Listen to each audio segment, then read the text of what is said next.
क्या आपने कभी किसी ऐसे इंसान को देखा है जो अपनी खोई हुई कीमती चीज़ उस जगह पर ना ढूंढ रहा हो जहां वो गिरी थी, बल्कि किसी ऐसी जगह ढूंढ रहा हो जहां उसे ढूंढना आसान हो? आप शायद हंस पड़ेंगे और कहेंगे कि दुनिया में ऐसा पागलपन भला कौन करेगा। अगर कोई अपनी अंगूठी अंधेरे कमरे में गिरा दे और उसे बाहर सड़क पर ढूंढने लगे क्योंकि बाहर गली में रोशनी है, तो आप उसे क्या कहेंगे? एक सिरफिरा, एक बेवकूफ़, या शायद एक मजाक का पात्र? लेकिन ठहरिए, फैसले इतनी जल्दी नहीं किए जाते। इतिहास के पन्नों में एक ऐसा शख्स दर्ज है जिसने ठीक यही किया था। लोगों ने उसे पागल कहा, मजाक उड़ाया, लेकिन उसके उस कथित पागलपन में इंसानी फितरत का एक ऐसा गहरा सबक छिपा था जो आज भी बड़े बड़े ज्ञानियों की समझ से परे है। उस शख्स का नाम था मुल्ला नसरुद्दीन। मुल्ला नसरुद्दीन कोई साधारण इंसान नहीं थे। वे एक ऐसा किरदार हैं जो सदियों से हमें हंसाता और सिखाता आया है। एक ऐसा फ़कीर जिसकी हर बेवकूफ़ी के पीछे एक बहुत गहरा दर्शन, एक बहुत बड़ी फ़िलॉसफ़ी छिपी होती थी। वे एक ऐसे आईने की तरह थे जिसमें समाज अपनी कमियां देखकर पहल है हंसता था, और फिर जब सच्चाई समझ आती थी तो गहरी सोच में डूब जाता था। आज हम मुल्ला नसरुद्दीन की ज़िंदगी के उसी फ़लसफ़े को समझने के लिए एक लंबे और रोमांचक सफ़र पर निकल रहे हैं। ये एक ऐसी यात्रा है जो आपके सोचने का नज़रिया पूरी तरह से बदल कर रख देगी। इस सफ़र की शुरुआत करने से पहले मैं आपको मुल्ला की ज़िंदगी के सबसे बड़े और सबसे रहस्यमयी किस्से की एक छोटी सी झलक देना चाहता हूँ। एक ऐसा राज जो इस पूरी कहानी के सबसे आखिरी हिस्से में जाकर खुलेगा। सोचिए, एक आदमी हर रोज़ सरहद पार करता है। वो हर रोज़ अपने साथ कुछ ऐसा ले जाता है जिसे पकड़ना बड़े से बड़े और चालाक से चालाक सिपाहियों का सपना है। सिपाही उसकी हर चीज़ की तलाशी लेते हैं, उसके कपड़ों को टटोलते हैं, उसके सामान का एक एक कोना छान मारते हैं, लेकिन उन्हें कभी कुछ नहीं मिलता। सालों तक ये सिलसिला चलता है, लेकिन किसी को भनक तक नहीं लगती कि मुल्ला आखिर किस चीज़ की तस्करी कर रहे हैं। वो रहस्य क्या था जो सबकी आंखों के सामने था, फिर भी किसी को दिखाई नहीं दिया? इस उलझन का सुलझना हमारी इस कहानी के अंतिम पड़ाव पर होगा, जहां इंसान की देखने और समझने की क्षमता पर से एक बहुत बड़ा पर्दा उठेगा। लेकिन उस बड़े रहस्य तक पहुंचने के लिए हमें मुल्ला के दिमाग को समझना होगा। और इसीलिए अगर आप इस अद्भुत सफ़र का हिस्सा बन रहे हैं तो इस कहानी के प्रवाह में पूरी तरह डूब जाइए। अगर आपको मुल्ला की ये दुनिया और उनकी बातें अपने दिल के करीब लगें तो इस किस्से को अपना समर्थन ज़रूर दीजिएगा। इस कहानी की महफिल को अपना प्यार दें, अपनी भावनाएं और विचार नीचे लिखकर हम तक पहुंचाएं, और इस ज्ञान के खजाने को अपने दोस्तों और करीबियों के साथ बांटें ताकि वे भी इस जीवन बदलने वाले नज़रिए को समझ सकें। आपका इस कहानी को सराहने का, अपने विचार साझा करने का और इसे दूसरों तक पहुंचाने का हर एक प्रयास हमें ऐसी ही और गहरी कहानियां आप तक लाने की प्रेरणा देगा।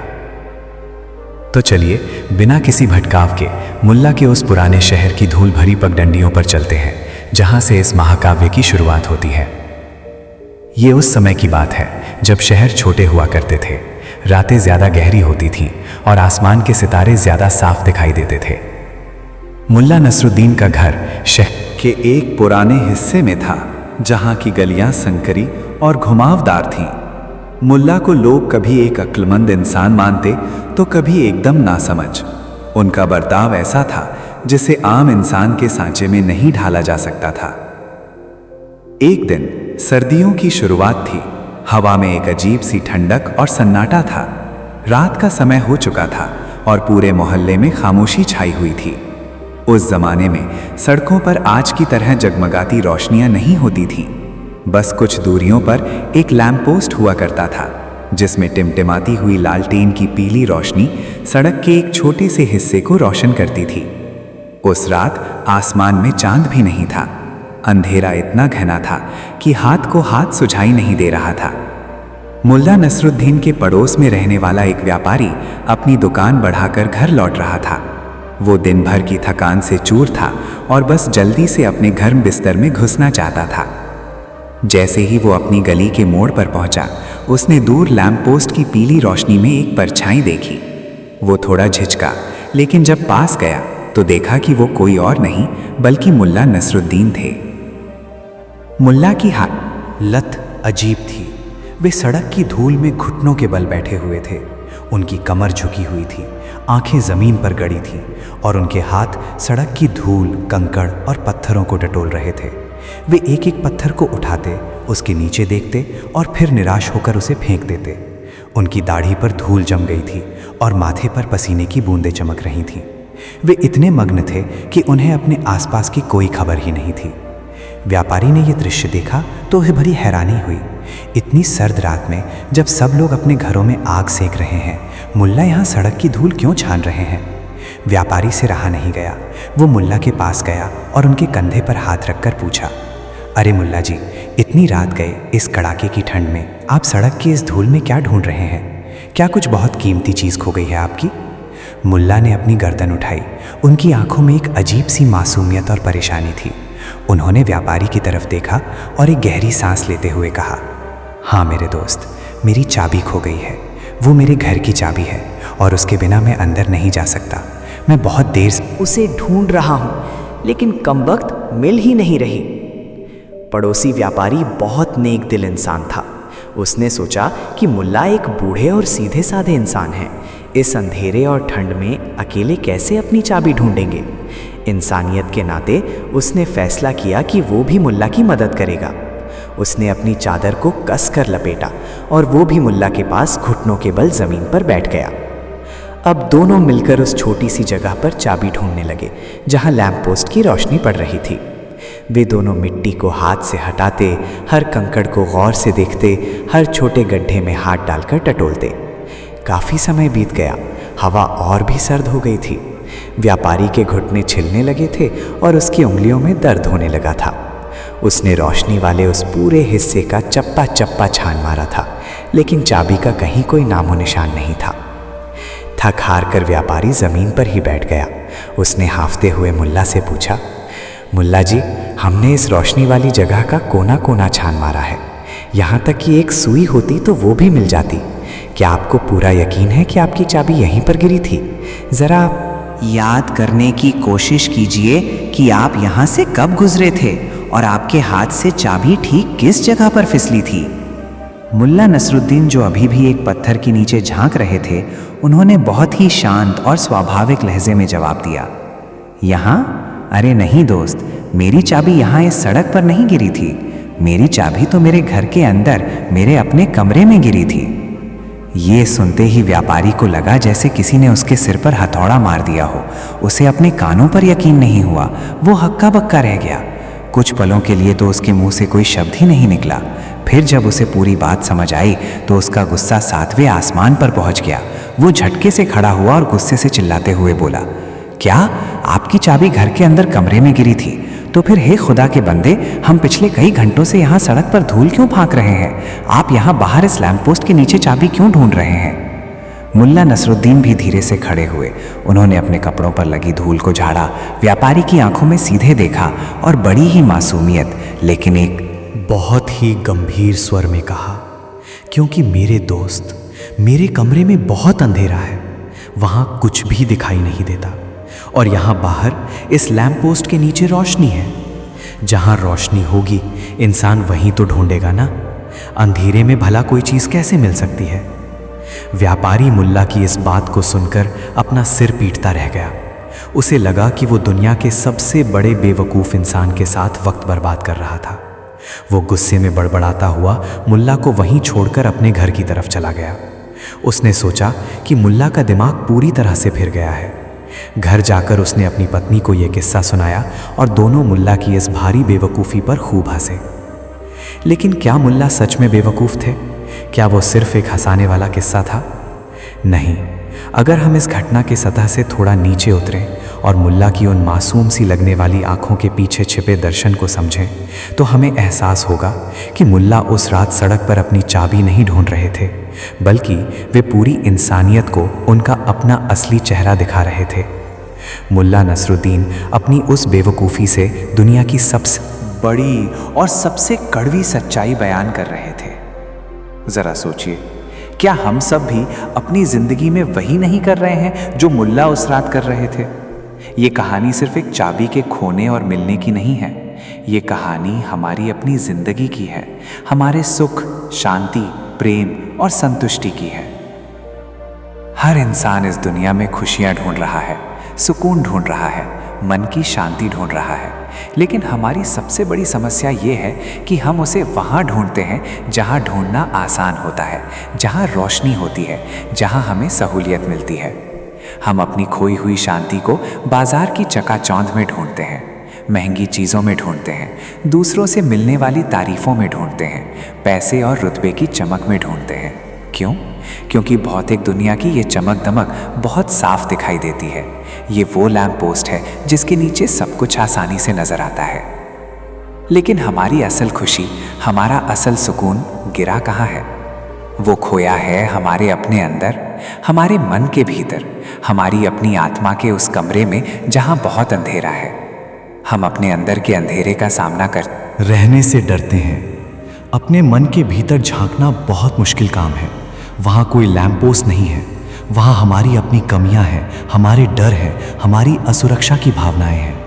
उस अंधेरे कमरे में जाकर अपनी खोई हुई शांति की चाबी ढूंढने में बहुत मेहनत लगती है, बहुत हिम्मत चाहिए होती है। इसीलिए हम सबसे आसान रास्ता चुनते हैं। हम अपनी अंदरूनी शांति को बाहरी दुनिया की रोशनी में ढूंढने निकल पड़ते हैं। हम सोचते हैं कि अगर हमारे पास एक बड़ा घर आ जाएगा तो हमें शांति मिल जाएगी। घर आ जाता है पर शांति नहीं मिलती। फिर हम सोचते हैं कि बहुत सारा पैसा आ जाए तो खुशी मिल जाएगी। पैसा भी आ जाता है पर खुशी फिर भी नहीं मिलती। हम सालों साल बाहरी दुनिया की इस रोशनी में अपनी चाबी ढूंढते रहते हैं। घुटने छिल जाते हैं, उम्र बीत जाती है, हम थक कर चूर हो जाते हैं, लेकिन हमें वो चाबी कभी नहीं मिलती। क्यों? क्योंकि जो चीज़ जहाँ खोई ही नहीं वो वहाँ कैसे मिल सकती है? समाधान वहाँ नहीं मिलता जहाँ उसे ढूंढना आसान हो। समाधान हमेशा वहाँ मिलता है जहाँ वास्तव में समस्या पैदा हुई हो। मुल्ला नसरुद्दीन का वो नाटक उस व्यापारी के लिए नहीं था, वो आने वाली सदियों के लिए एक संदेश था। वे बताना चाहते थे कि ऐ इंसान, तू अपनी असली दौलत को बाहरी दुनिया की झूठी रोशनी में मत ढूंढ। अपनी आंखें बंद कर अपने भीतर के उस अंधेरे कमरे में उतरने की हिम्मत जुटा। जब तक तो उस अंधेरे का सामना नहीं करेगा, तुझे तेरे जीवन की असली चाबी कभी हासिल नहीं होगी। मुल्ला की ये बेवकूफ़ी असल में दुनिया की सबसे बड़ी समझदारी थी। उन्होंने एक छोटे से मजाक के जरिए इंसान के पूरे जीवन का भटकाव समझा दिया था। व्यापारी उस रात मुल्ला को बेवकूफ़ समझकर चला गया। उसने कभी उस गहराई को समझने की कोशिश ही नहीं की। उसने देखा कि मुल्ला धूल में सने हुए हैं, खाली हाथ हैं और अजीब बातें कर रहे हैं। दुनिया अक्सर ऐसे ही देखती है, वो सिर्फ ऊपर का छिलका देखती है और फैसला सुना देती है। मुल्ला को कभी इस बात की परवाह नहीं रही कि दुनिया उनके बारे में क्या सोचती है। उन्हें मालूम था कि सच कड़वा और गहरा होता है और उसे सीधे सीधे परोसा जाए तो लोग उसे हजम नहीं कर पाते। इसीलिए उन्होंने हमेशा सच को मजाक और बेवकूफ़ी के आवरण में लपेट कर दुनिया के सामने पेश किया।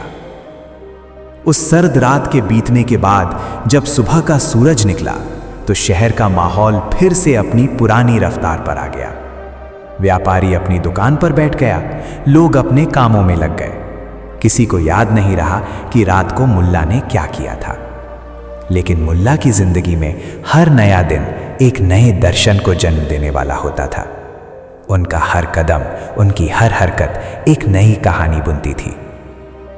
आज हमने देखा कि कैसे मुल्ला ने इंसान के भटकाव को एक खोई हुई चाबी के जरिए समझाया। लेकिन मुल्ला का ये सफ़र यहीं नहीं रुकता। उनकी बेवकूफ़ियों का पिटारा अभी तो बस खुलना शुरू हुआ है।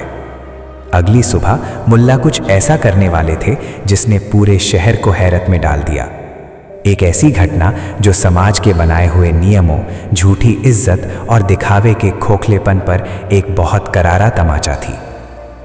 ज़रा सोचिए, आप एक दिन घर से निकले और देखें कि एक इंसान अपने जानवर पर उल्टा बैठा हुआ है और उसी उल्टी अवस्था में पूरे बाजार से गुजर रहा है। देखने वाले हंस रहे हैं, कोई तालियां पीट रहा है, कोई उसे पागल कह रहा है। लेकिन उस उल्टे बैठने का पीछे सम्मान और समाज के झूठे रुतबे का एक ऐसा कड़वा सच छिपा है जिसे सुनने के बाद इंसान कभी भी दुनिया के बनाए रास्तों पर आंख बंद करके नहीं चलेगा। मुल्ला का गधे पर उल्टा बैठना कोई भूल नहीं थी, वो एक बहुत गहरी कूटनीति थी। ये कहानी और ये दर्शन अगले हिस्से में अपने पूरे विस्तार के साथ हमारे सामने आएगा। तब तक के लिए मुल्ला की उस खोई हुई चाबी के बारे में सोचिए। विचार कीजिए कि क्या आप भी अपनी ज़िंदगी की कोई ऐसी चाबी उस बाहरी रोशनी में तो नहीं ढूंढ रहे जो असल में आपके अपने भीतर के अंधेरे में कहीं खो गई है। क्या हम भी उस व्यापारी की तरह बिना सोचे समझे किसी ऐसी जगह पर मेहनत तो नहीं कर रहे जहां से हमें कभी कुछ हासिल नहीं होने वाला? ये सफ़र अभी अपनी पहली सीढ़ी पर है। मुल्ला नसरुद्दीन की अतरंगी दुनिया और उनके गहरे विचारों का सागर अभी हमारे सामने पूरी तरह से फैलने वाला है। आप इस सफ़र में हमारे साथ जुड़े रहें, इसीलिए अपनी उपस्थिति दर्ज कराएं। अगर आपको मुल्ला का ये नज़रिया पसंद आया हो तो इसे पसंद करने का वो बटन ज़रूर दबाएं जिसे हम लाइक कहते हैं। इस कहानी को सिर्फ अपने तक सीमित ना रखें, इसे अपने दोस्तों, परिवार और उन सभी लोगों के साथ साझा करें जो जीवन की इस भागदौड़ में कहीं ना कहीं अपनी चाबी खो चुके हैं। और हाँ, नीचे अपने विचार लिखकर हमें ज़रूर बताएं कि मुल्ला की इस बात ने आपको किस हद तक सोचने पर मजबूर किया। आपकी टिप्पणियां हमारे लिए इस कहानी को और भी गहराई से पेश करने का हौसला बनेंगी। अगले हिस्से में हम मुल्ला के उस मशहूर गधे और उस उल्टी सवारी की कहानी के साथ इस महफिल को आगे बढ़ाएंगे। एक ऐसा किस्सा जो सिखाएगा कि समाज के सीधे रास्तों पर चलने से कई बार इंसान अपनी ही पीठ अपने दोस्तों की तरफ कर लेता है। तैयार रहिए इस सफ़र के अगले और भी रोमांचक पड़ाव के लिए। रात का वो गहरा अंधेरा जब सुबह की सुनहरी और ताज़ा किरणों में बदला तो शहर की फिज़ा में एक नई हलचल पैदा हो गई। सूरज की पहली किरण के साथ ही कस्बे के बाजार खुलने लगे थे। तंदूर से ताज़ी रोटियों की सूंधी महक उठने लगी थी, लोहारों के हथौड़ों की आवाज़ें गूंजने लगी थीं और व्यापारी अपनी दुकानों के शटर उठाते हुए एक दूसरे से पिछली रात की बातें कर रहे थे। उसी बाजार के एक कोने में वो व्यापारी भी बैठा था जिसने पिछली रात मुल्ला नसरुद्दीन को सड़क के उस टिमटिमाते लैंप पोस्ट के नीचे अपनी खोई हुई चाबी ढूंढते देखा था। वो हर आते जाते ग्राहक और पड़ोसी को बड़े चटकारे लेकर मुल्ला की उस कथित बेवकूफ़ी का किस्सा सुना रहा था। लोग मुल्ला की इस हरकत पर ठहाके लगा रहे थे। पूरे शहर में ये बात आग की तरह फैल गई थी कि मुल्ला का दिमागी संतुलन अब पूरी तरह से बिगड़ चुका है। जो इंसान घर के अंधेरे कमरे में गिरी चाबी को बाहर सड़क की रोशनी में ढूंढने लगे, उसे भला पागल नहीं तो और क्या कहा जाएगा। लेकिन शहर वालों की इन बातों और ठहाकों से बेखबर मुल्ला नसरुद्दीन अपने घर के छोटे से आंगन में अपनी सुबह की इबादत और ध्यान में मग्न थे। उन्हें इस बात से कोई फर्क नहीं पड़ता था कि दुनिया उनके बारे में क्या राय कायम कर रही है। उनका जीवन एक ठहरे हुए तालाब की तरह था जिसमें दुनिया वालों के फेंके गए पत्थर कोई हलचल नहीं मचा पाते थे। मुल्ला के पास एक गधा था। ये कोई आम गधा नहीं था, बल्कि मुल्ला का सबसे पुराना और वफादार साथी था। ये वही गधा था जिस पर बैठकर मुल्ला हर रोज इस शहर से लंघकर उस दूर सरहद की तरफ जाया करते थे। हाँ, वही सरहद जहाँ के चौकन्ने सिपाही मुल्ला की और इस गधे की आंखों में आंखें डालकर तलाशी लिया करते थे। मुल्ला की उस रहस्यमयी तस्करी का सबसे बड़ा गवाह अगर कोई था तो वो यही गधा था।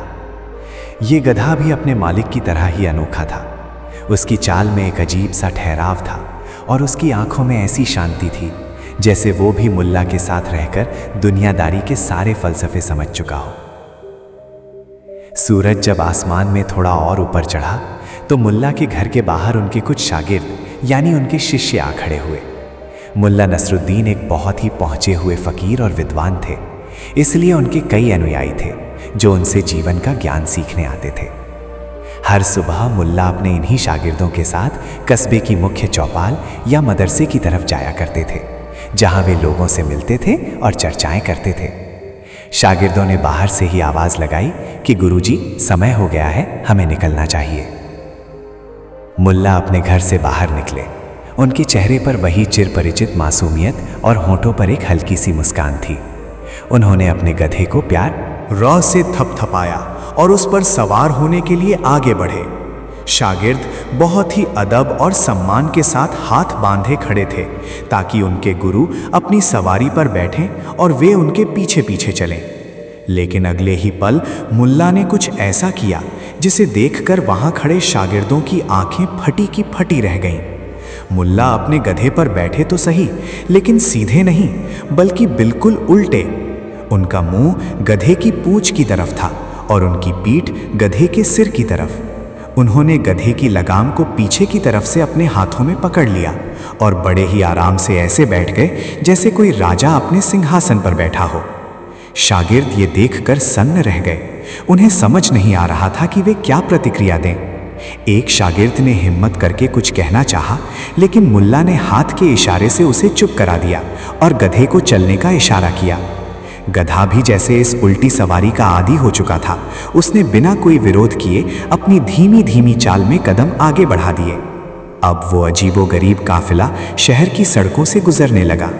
मुल्ला गधे पर उल्टे बैठे थे और उनके शागिर्द सिर झुकाए उनके पीछे पीछे चले रहे थे।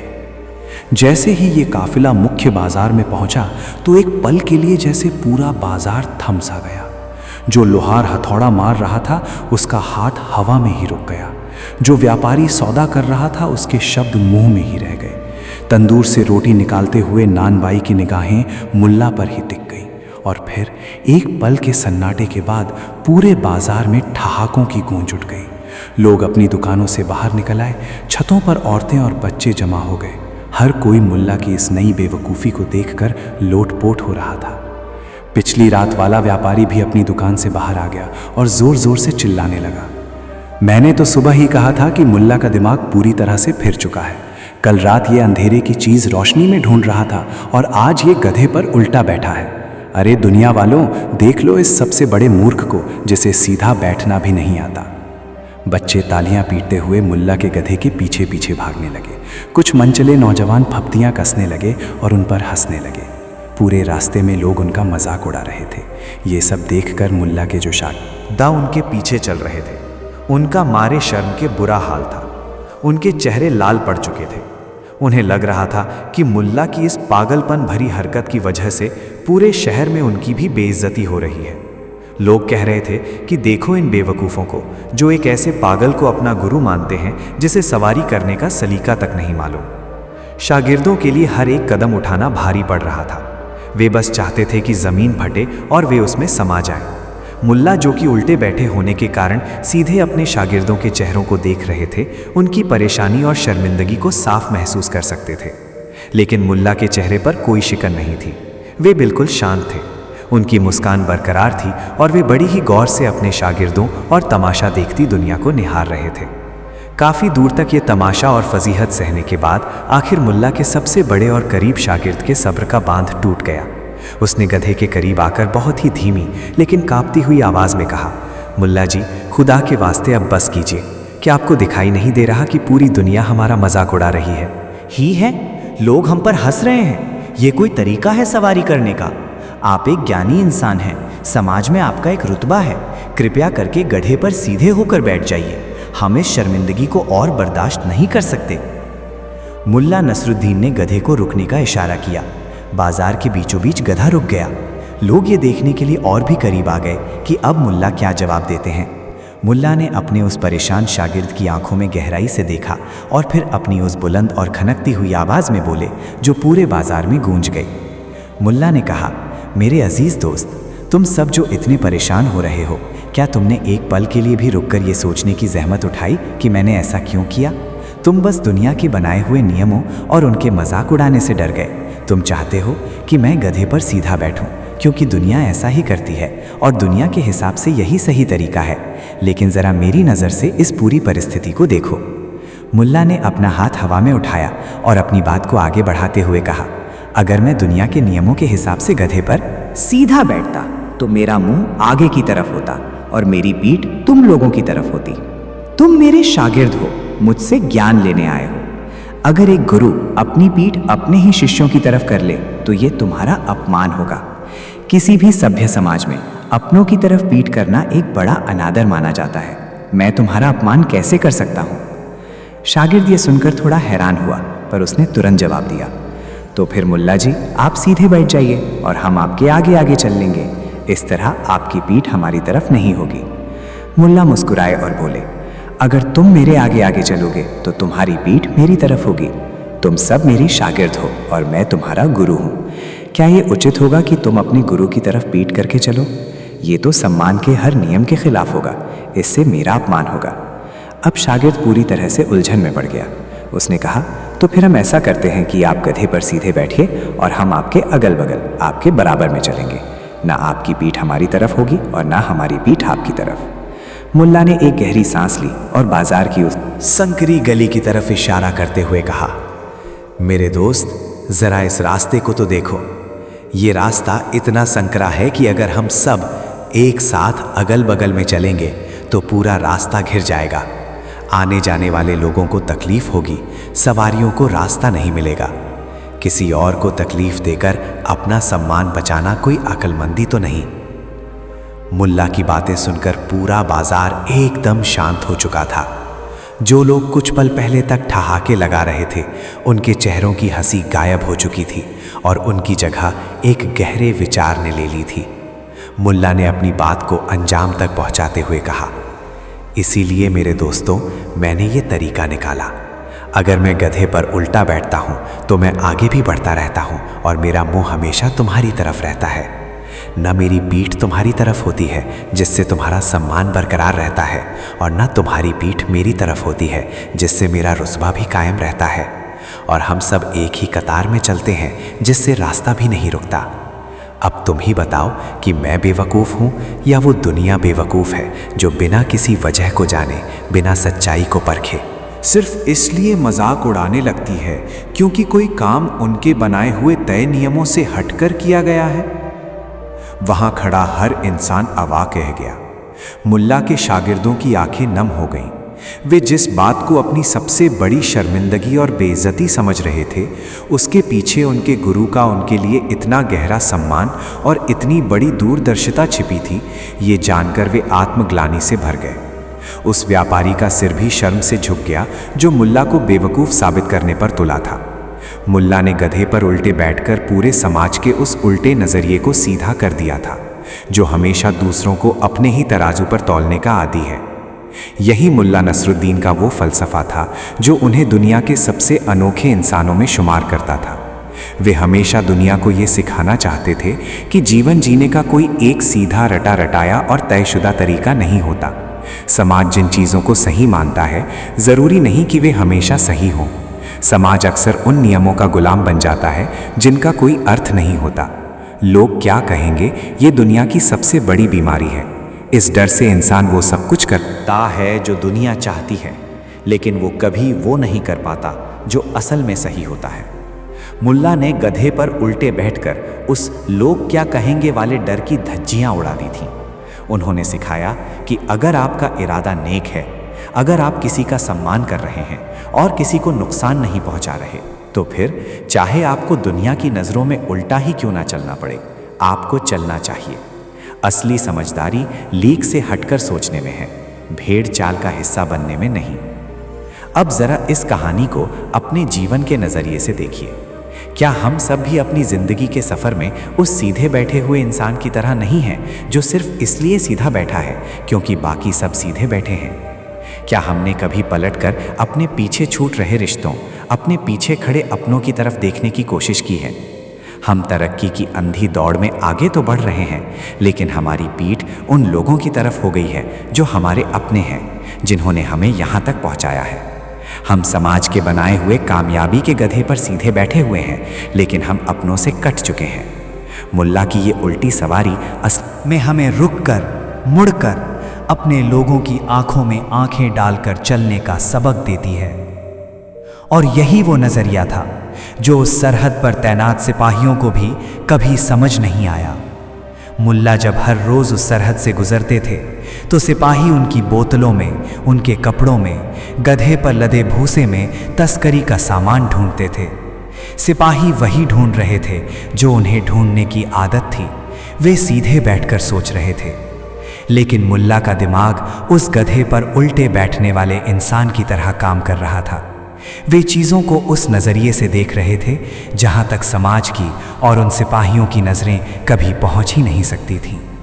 मुल्ला की सोच हमेशा उस जगह से शुरू होती थी जहाँ दुनिया की सोच खत्म हो जाती है।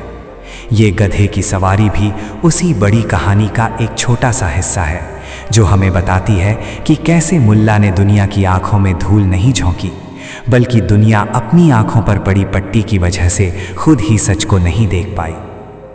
इस कहानी से जो गहरा बोध हमें मिलता है वो ये है कि हम कभी भी किसी इंसान या स्थिति का मूल्यांकन सिर्फ उसके बाहरी आवरण या अपने पहले प्रभाव से न करें।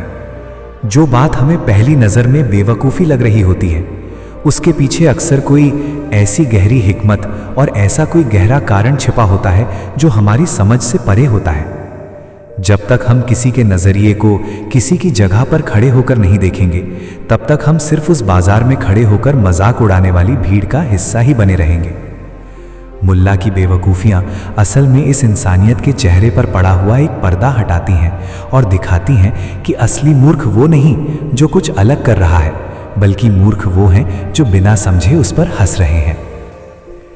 गधे की इस अनोखी सवारी का किस्सा जब खत्म हुआ और मुल्ला अपने मदरसे पहुंचे तो पूरे शहर में एक अजीब सी खामोशी छा गई थी। लोग अपने अपने कामों में तो लग गए थे, लेकिन उनके जहन में मुल्ला के वे शब्द हथौड़े की तरह चोट कर रहे थे।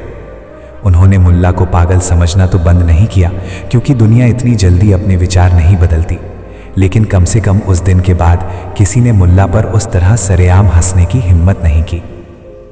मेरे दोस्तों, आज की ये दूसरी कहानी हमें यहीं लाकर खड़ा करती है, जहां हमें खुद से सवाल करना चाहिए, क्या आपने भी अपनी ज़िंदगी में कभी कोई ऐसा काम किया है जो दुनिया की नज़रों में अजीब या बेवकूफ़ी भरा हो, लेकिन आपके लिए वो सबसे सही और ज़रूरी हो? क्या आपने कभी लोग क्या कहेंगे की परवाह किए बिना अपने दिल की आवाज़ सुनी है? अगर हाँ, तो आपने भी मुल्ला नसरुद्दीन के उस फलसफे को जिया है। अगर इस उल्टी सवारी की कहानी ने आपके दिल में भी किसी सोच के बीज बोए हैं, तो इस कहानी रूपी वीडियो को अपना प्यार ज़रूर दें, इसे लाइक करें, अपने दोस्तों, अपने परिवार और उन लोगों के साथ इस किस्से को साझा करें जो अक्सर समाज की बातों में आकर अपना रास्ता बदल लेते हैं। उन्हें बताएं कि कभी कभी उल्टा चलना ही सीधा चलने का सही तरीका होता है। आपकी हर एक टिप्पणी, आपका हर एक विचार हमारे इस सफ़र को और भी खूबसूरत बनाता है। इसीलिए कमेंट्स में हमें ज़रूर बताएं कि आप इस कहानी के बारे में क्या सोचते हैं। और ये सफ़र यहीं नहीं रुकता। मुल्ला की ज़िंदगी के पिटारे में अभी ऐसी और भी कई घटनाएं बाकी हैं जो इंसान के बनाए हुए इस खोखले समाज के दिखावे की बखिया उधेड़ कर रख देंगी। अगली कहानी जो हम आपके लिए लेकर आ रहे हैं वो इंसान की फितरत का एक ऐसा कड़वा सच है जिसे हम सब जानते तो हैं, लेकिन मानने से कतराते हैं। एक ऐसा सच जो बताता है कि ये दुनिया आपकी आत्मा का नहीं बल्कि आपके कपड़ों का सम्मान करती है। कल्पना कीजिए एक ऐसी दावत की जहां इंसानों से ज़्यादा उनके रुतबे और उनके लिबासों को खाना परोसा जाता हो, जहां एक फटेहाल ज्ञानी को धक्के मारकर निकाल दिया जाता है, लेकिन उसी ज्ञानी के कीमती चोगे के सामने 56 भोग सजा दिए जाते हैं। और फिर जब वो इंसान अपने उस कीमती चोगे की जेबों में खाना ठूसने लगता है और कहता है, खाओ मेरे कोट खाओ, तो वो सिर्फ खाना नहीं खा रहा होता, बल्कि वो उस पूरे समाज के मुंह पर तमाचा मार रहा होता है। क्या हुआ था उस दावत में?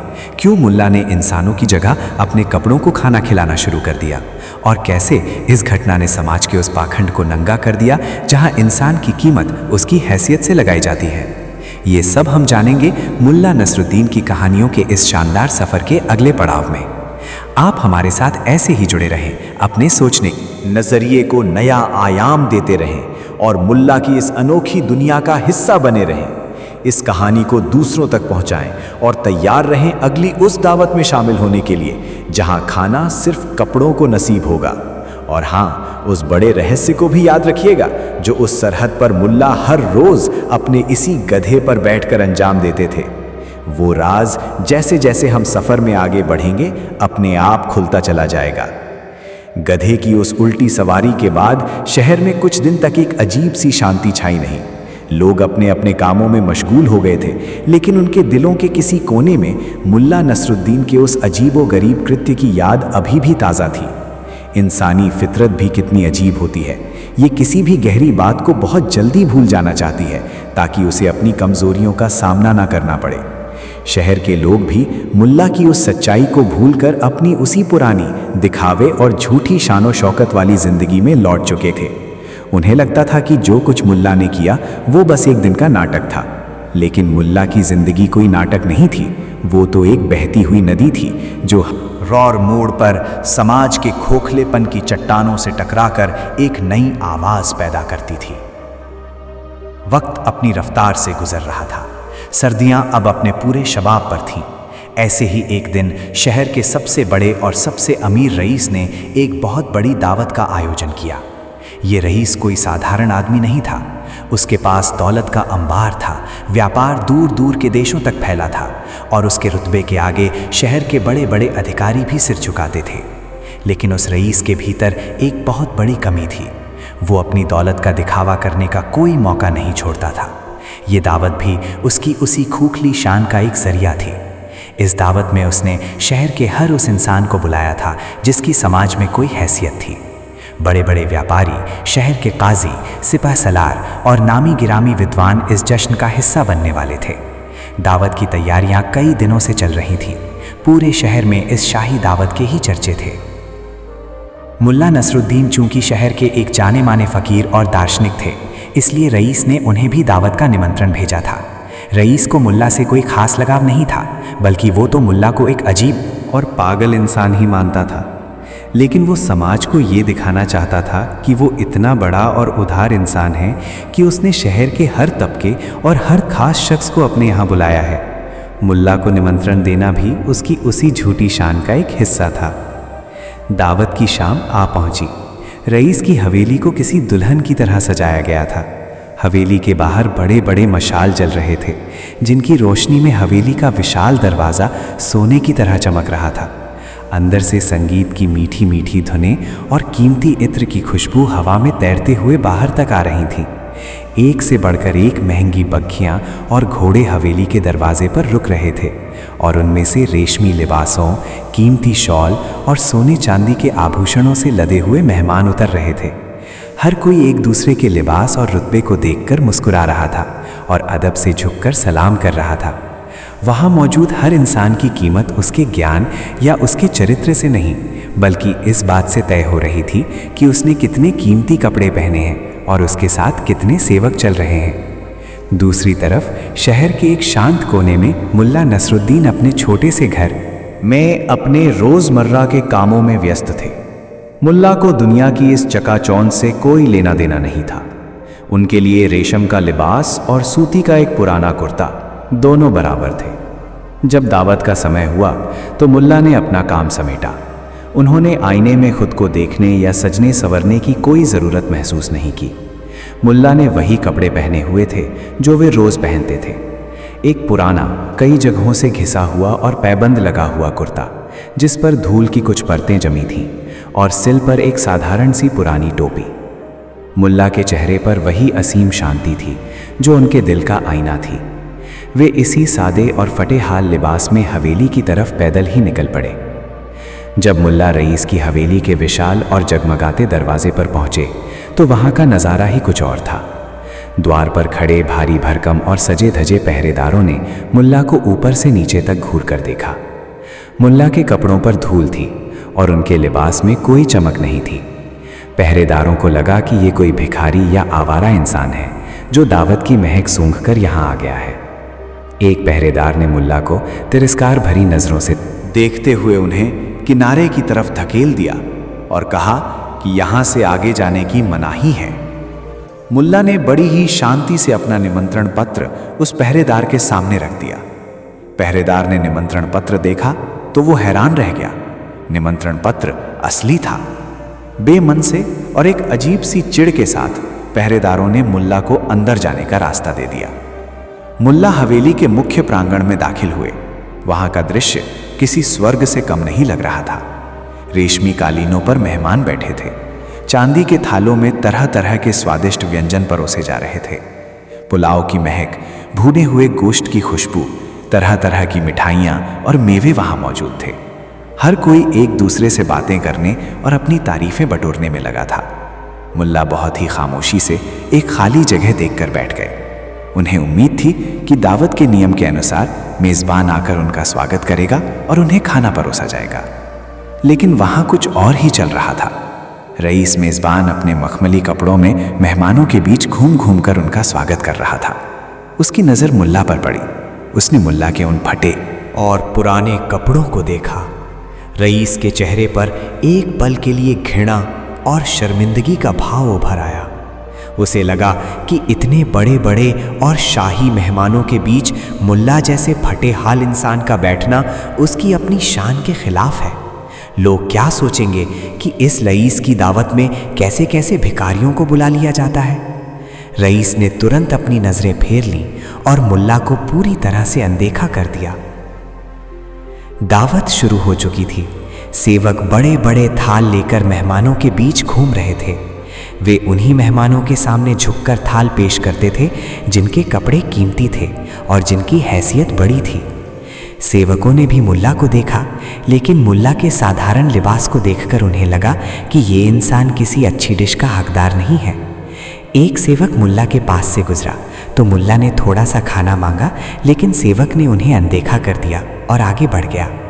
मुल्ला वहाँ काफ़ी देर तक बैठे रहे। ना तो मेज़बान ने उनसे एक शब्द कहा, ना ही किसी सेवक ने उनके सामने पानी का एक प्याला तक रखा। आसपास बैठे बाकी मेहमान भी मुल्ला से ऐसे दूरी बनाए हुए थे जैसे मुल्ला को कोई छूत की बीमारी हो। मुल्ला के उस पुराने और फटे लिबास ने उन्हें उस महफिल में पूरी तरह से अदृश्य और अछूत बना दिया था। मुल्ला नसरुद्दीन सब कुछ बहुत खामोशी से देख रहे थे। कोई आम इंसान होता तो उसे बहुत गुस्सा आता, वो अपमानित महसूस करता और शायद मेज़बान से लड़ पड़ता या रोते हुए वहाँ से चला जाता। लेकिन मुल्ला आम इंसान नहीं थे। उनके दिल में रत्ती भर भी क्रोध नहीं था। उन्हें तो उस रईस, उन सेवकों और उन अमीर मेहमानों पर दया आ रही थी। मुल्ला को ये देखकर अफसोस हो रहा था कि इंसानों की इस महफिल में इंसानियत तो कहीं है ही नहीं, यहाँ तो सिर्फ कपड़ों और रुतबे की पूजा हो रही है।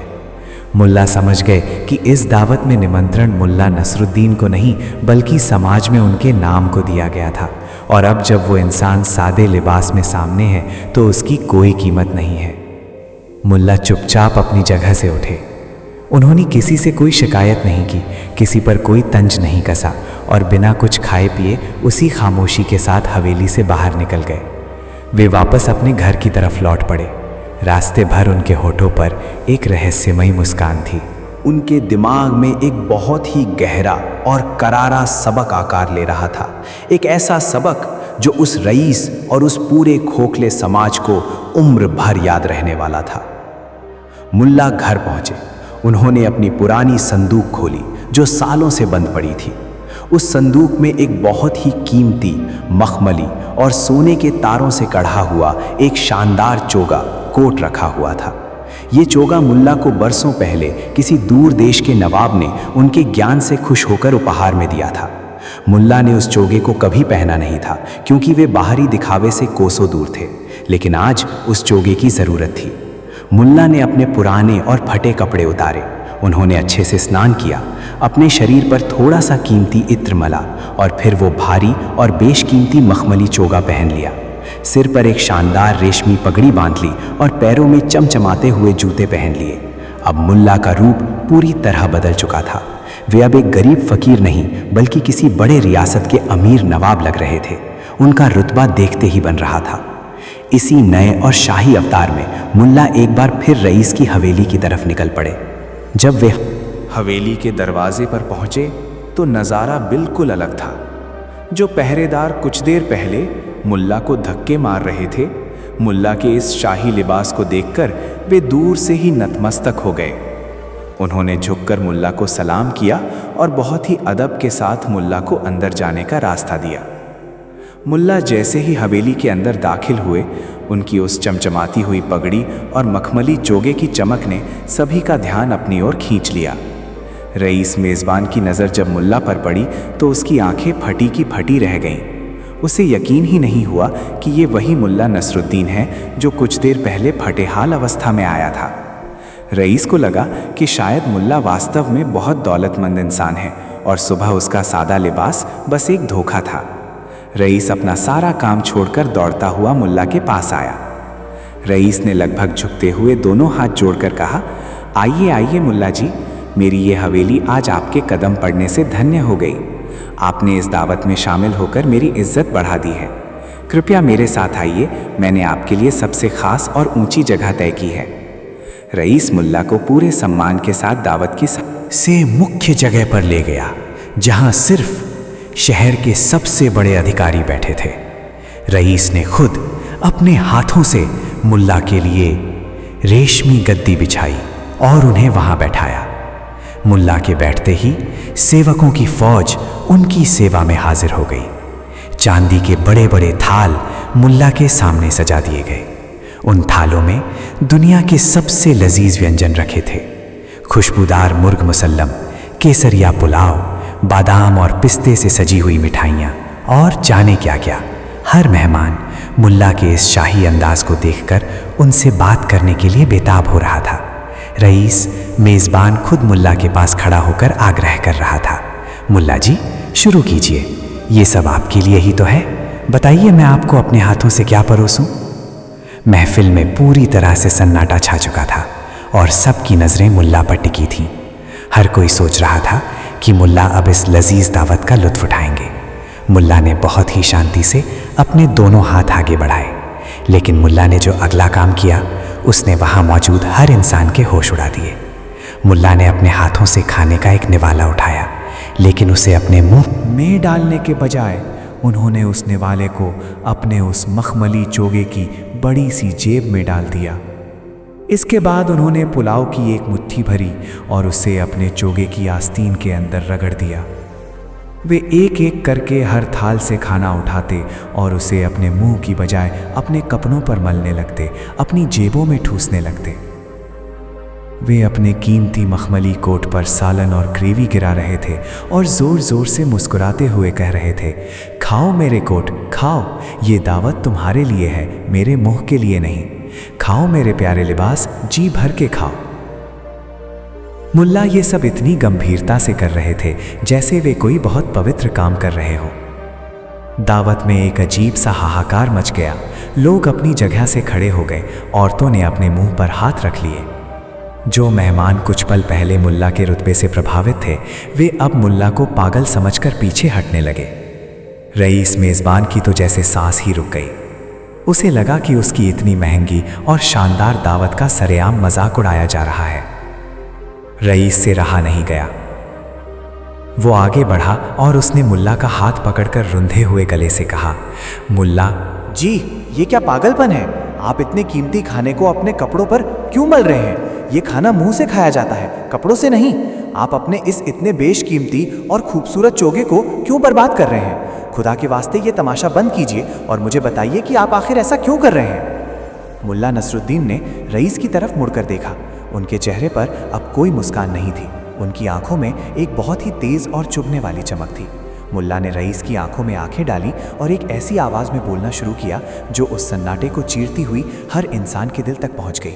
मुल्ला ने कहा, तमाशा? तमाशा मैं नहीं कर रहा मेरे दोस्त, तमाशा तो ये पूरा समाज कर रहा है। तुमने मुझसे पूछा कि मैं इस खाने को अपने मुंह में डालने की बजाय अपने कपड़ों को क्यों खिला रहा हूँ, तो सुनो इस पागलपन की असल वजह।